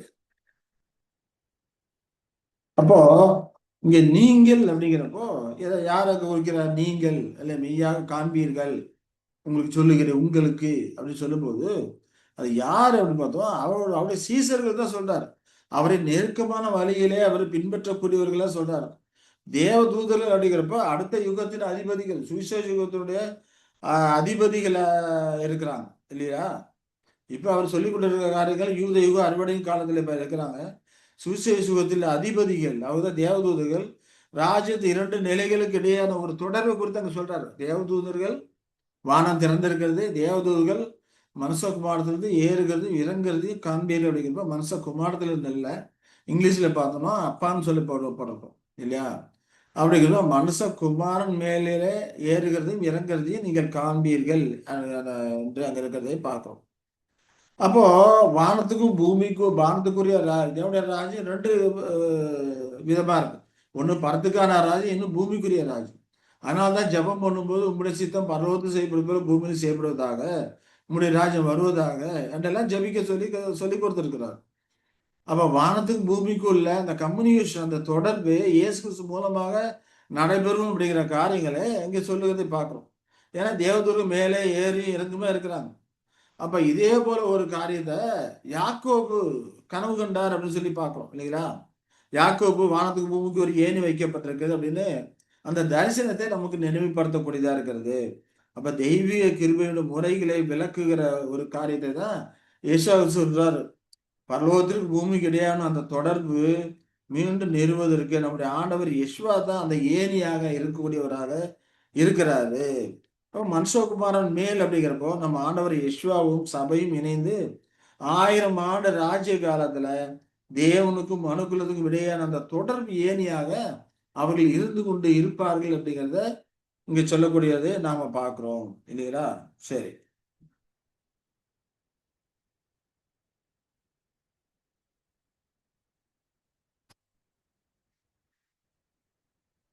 அடுத்ததா பார்த்தோம்னா வசனம் 23ல பார்த்தோம்னா அவங்க என்னென்ன காரியங்கள் இடதுக்கு ஏதுவா இருந்தது இடர்னாங்க அப்படிங்கிற காரியத்தை குறித்து இப்ப நம்ம பார்த்து கொண்டு இருக்கிறோம்.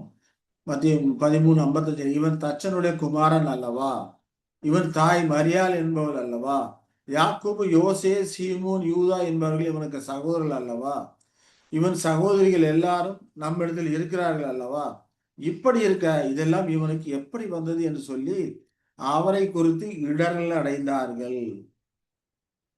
யெஷுவா அவர்களை நோக்கி, தீர்க்கதரிசி ஒருவன் தன் ஊரிலும் தன் வீட்டிலுமே அன்றி வேறெங்கும் கனவீனம் அடையான் என்றார். அவர்களுடைய அவிசுவாசத்தின் நிமித்தம் அவர் அங்கே அநேக அற்புத அடையாளங்களை செய்யவில்லை என்பதை நாம் பார்க்கிறோம் இல்லையா? அப்போ இங்கே அவரை குறித்து இடர்கள் அடைகிறாங்க. ஏன் இவன் தகப்பன் தாய் சகோதரி எல்லாம் நம்ம கூட இருக்கிறாங்களே சொல்லி இடர்கள் அடைகிறாங்க சொல்லி சொல்றதை பார்க்கிறோம். இப்ப மனித இயல்பு எப்பவுமே தூரத்தில் உள்ளவர் தான் அதிக மகத்தானதா கருதும். அருகாமையில் இருக்கிறத மகத்தானதா கருதாது. நாமளும் கூட நம்ம உற்றார் உறவினர்களுக்கெல்லாம் எவ்வளவுதான் சத்தியத்தை எடுத்து சொன்னாலும் அவர்கள் நம்மளை என்ன பண்ணுவாங்க, கேலி கிண்டல் தான் பேசுவாங்க இல்லையா? அதை ஏற்றுக்கொள்ளக்கூடிய மனநிலையிலே அவர்கள் இல்லை இல்லையா? ஏன்னா நம்மளை சிறு வயது முதலே பார்த்து கொண்டிருக்கிறார்கள்.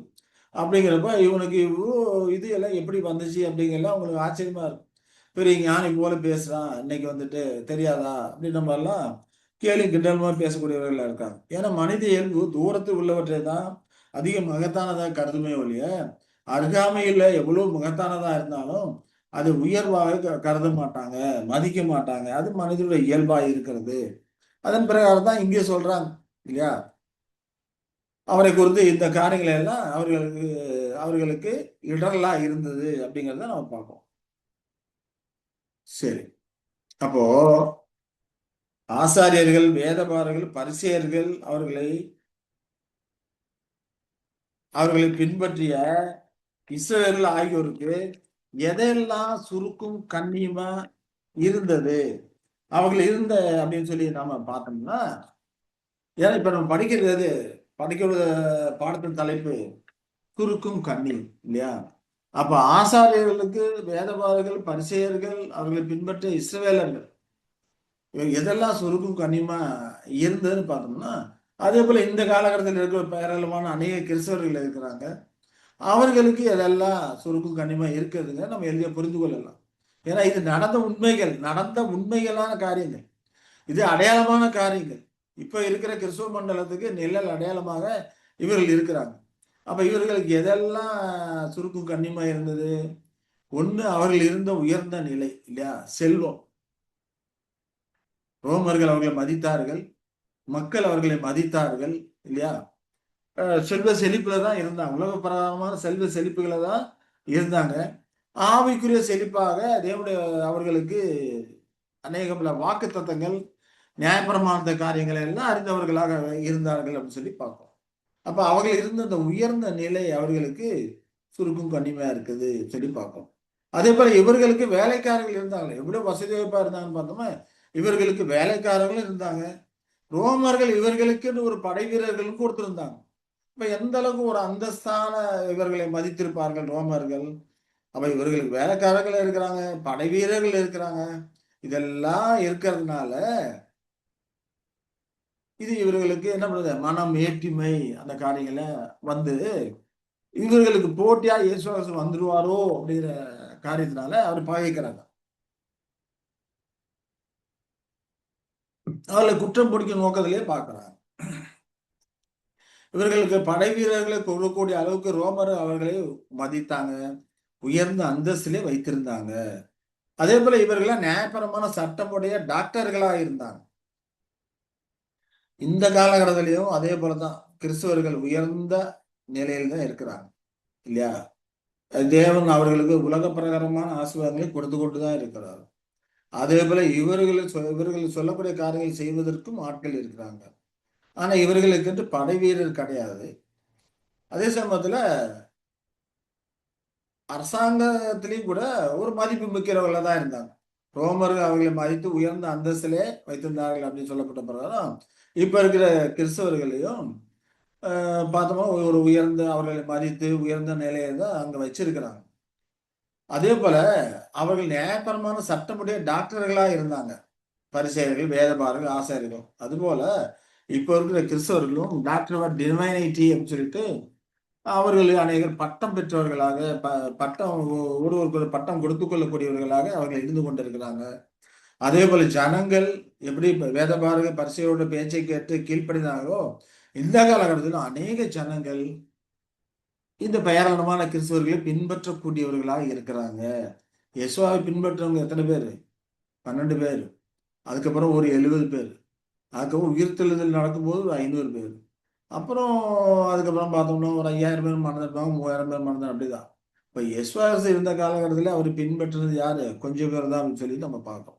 அதே போலதான் இந்த காலத்துக்கு உண்மையாய் சத்தியத்தை அறிந்து நிகழ்கால சத்தியங்களை இந்த காலகட்டத்தில் வெளிப்பட்டிருக்க நிகழ்கால சத்தியங்களை யெசுவாவுடைய ராஜ்யத்துக்குரிய காரியங்கள் அவருடைய 2ஆம் வந்தது காரியங்களே அறிந்து உணர்ந்து உண்மையை பின்பற்றக்கூடியவர்கள் ஒரு சிலராக தான் இருக்கிறாங்க இல்லையா? ஆனா பெயர்லவான சபையாட்களை பார்த்தோம்னா இவ்வளவு செல்வ செழிப்பா இருந்து கொண்டு இருக்கிறாங்க.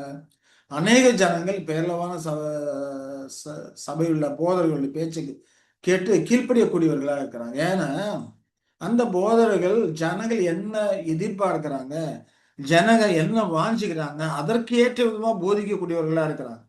ஜனங்களும் தங்கள் இச்சைகளுக்கு ஏற்ற போதகர்களை தேர்வு செய்யக்கூடியவர்களா இருக்கிறாங்க. அதான் பவுல் அப்போஸ்தலன் சொல்றாரு. ஆகையினாலதான் அவர்கள் அநேகர் அவர்களுக்கு கீழ்ப்படியக்கூடியவர்களா இருக்கிறாங்க. இதெல்லாம் என்னது? இடதுக்கு ஏதுவான கல்லாக, விழுதற்கு ஏதுவான கண்மலையாக, இடதுக்கு ஏதுவான கல், இதெல்லாம் தான் அவர்களுக்கு என்னது? சாரி, இப்ப இருக்கிற இந்த நிலை, இவர்கள் இருக்க இந்த நிலை தான் அவர்களுக்கு சுருக்கம் கண்ணியமா இருக்குது. அதுதான் இப்ப படித்து கொண்டு இருக்கோம் இல்லைங்களா? அதே போல இவர்கள் எதிர்பார்த்த விதமாக மேசியா இல்லை.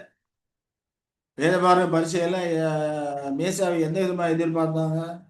மேசியா வருவார், ரோமர்கள்ட்ட சண்டை போட்டு அந்த ரோம ராஜ்யத்தை கைப்பற்றுவாரு, அவர்கள் மூலமாக உலகம் பூரா ஆசிரிக்கப்படும் அப்படி எதிர்பார்த்தாங்க. ஆனா அவர்கள் எதிர்பார்த்த விதம் மேசியா இல்லை. மேசியா ஒரு ஏழ்மையானவராக இருந்தார். அதிக ஐஸ்வர்யம் உள்ளவராக இல்லை. ஏன்னா மனுஷகுமாரனுக்கு தலை சாய்க்க இடமில்லைன்னு படிக்கும் இல்லையா? அப்ப அவர்களை எதிர்பார்த்த விதமா மேசியா இல்லை. ஆடம்பரம், எது மேசியா வந்தார்னா ராஜாவா வரணும், ஆடம்பரமா வரணும், அவருக்குன்னு படைகள் இருக்கணும், ஜெயிக்கணும், இப்படி எதிர்பார்த்தாங்க. ஆனா மேசியா எதிர்பார்த்த விதமா இல்ல. மேசியா இருந்த ஏழ்மையான நிலை இல்லையா? நாசரேத்துல ஒரு ஏழ்மையானவர்களுக்கு பிறந்த நிலை அப்படிங்கிறத பார்க்கிறோம். அதே போல அவருடைய அற்புத செயல்கள், அவருடைய பேச்சு திறமை, இதெல்லாம் கூட அவர்களுக்கு என்னது? கண்ணியா இருக்கு, சுருக்கும் கண்ணியமா இருக்கு. ஏன்னா இவர்கள் எல்லா ஜனங்கள் அவரை பின்பற்றக்கூடியவர்களா இருக்கிறாங்களே, அப்படிங்கிறப்ப நம்முடைய ஸ்தானம் எடுபட்டு போயிடும் அப்படிங்கிற அந்த பொறாமையான காரியங்கள் எல்லாமே அவர்களுக்கு இருந்தது. இதெல்லாம் அவர்களுக்கு சுருக்கும் கண்ணியமா இருக்கிறது. அதே போல அநேகர் யெசுவாவை பின்தொடர்ந்து அந்த நிலை இல்லையா? இப்படியே போச்சுன்னா ரோமர்கள் நம்முடைய ஸ்தானத்தை நீக்கிடுவாங்க, நம்மளை யாரும் பின்பற்ற மாட்டாங்க அப்படிங்கிற அந்த காரியம் எல்லாம் அவர்களுக்கு சுருக்கும் கண்ணியமா இருந்து, அதுதான் இது தொடர்ந்தா ரோமர்கள் அவரை உயர்த்தி தங்களை தங்கள் ஸ்தானத்திலிருந்து நீக்கி விடுவார்கள் என்ற சுயநலமான அந்த எண்ணம் அவரிடத்துல இருந்தது. அதே போல குற்றம் பிடிக்கக்கூடிய மனப்பான்மை இல்லையா? ஆகையினால் அவரை எப்படியாவது குற்றப்படுத்தி அவரை சிக்க வைக்கணும்னு சொல்லிட்டு அந்த குற்றம் பிடிக்கக்கூடிய மனப்பான்மை அது இருக்குது. இப்ப இது எல்லாம் அவர்களுக்கு என்னது? சுருக்கும் கண்ணியமா இருக்குது அப்படிங்கிறத நம்ம பார்ப்போம் இல்லையா? சரி, மணி ஆயிட்டது. ஆகினால இந்த காரியங்களை இது வரைக்கும் பார்ப்போம். இப்ப நாம படித்து கொண்டிருக்கிற காரியம் என்ன? சுருக்கும் கண்ணியம் இல்லையா? இப்ப சுருக்கும் கண்ணியம் அப்படிங்கிறப்போ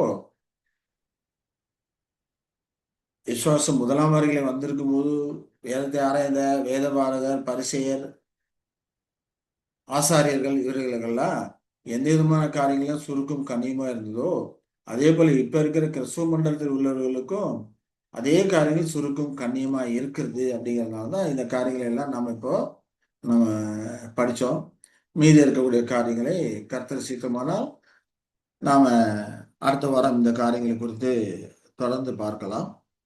அதே போல இதற்கு முன்ன இருக்கிற வீடியோலாம் நீங்க பார்க்கணும்னு நினைச்சீங்கன்னா இந்த ஸ்கிரீன்ல தெரியுது பாருங்க.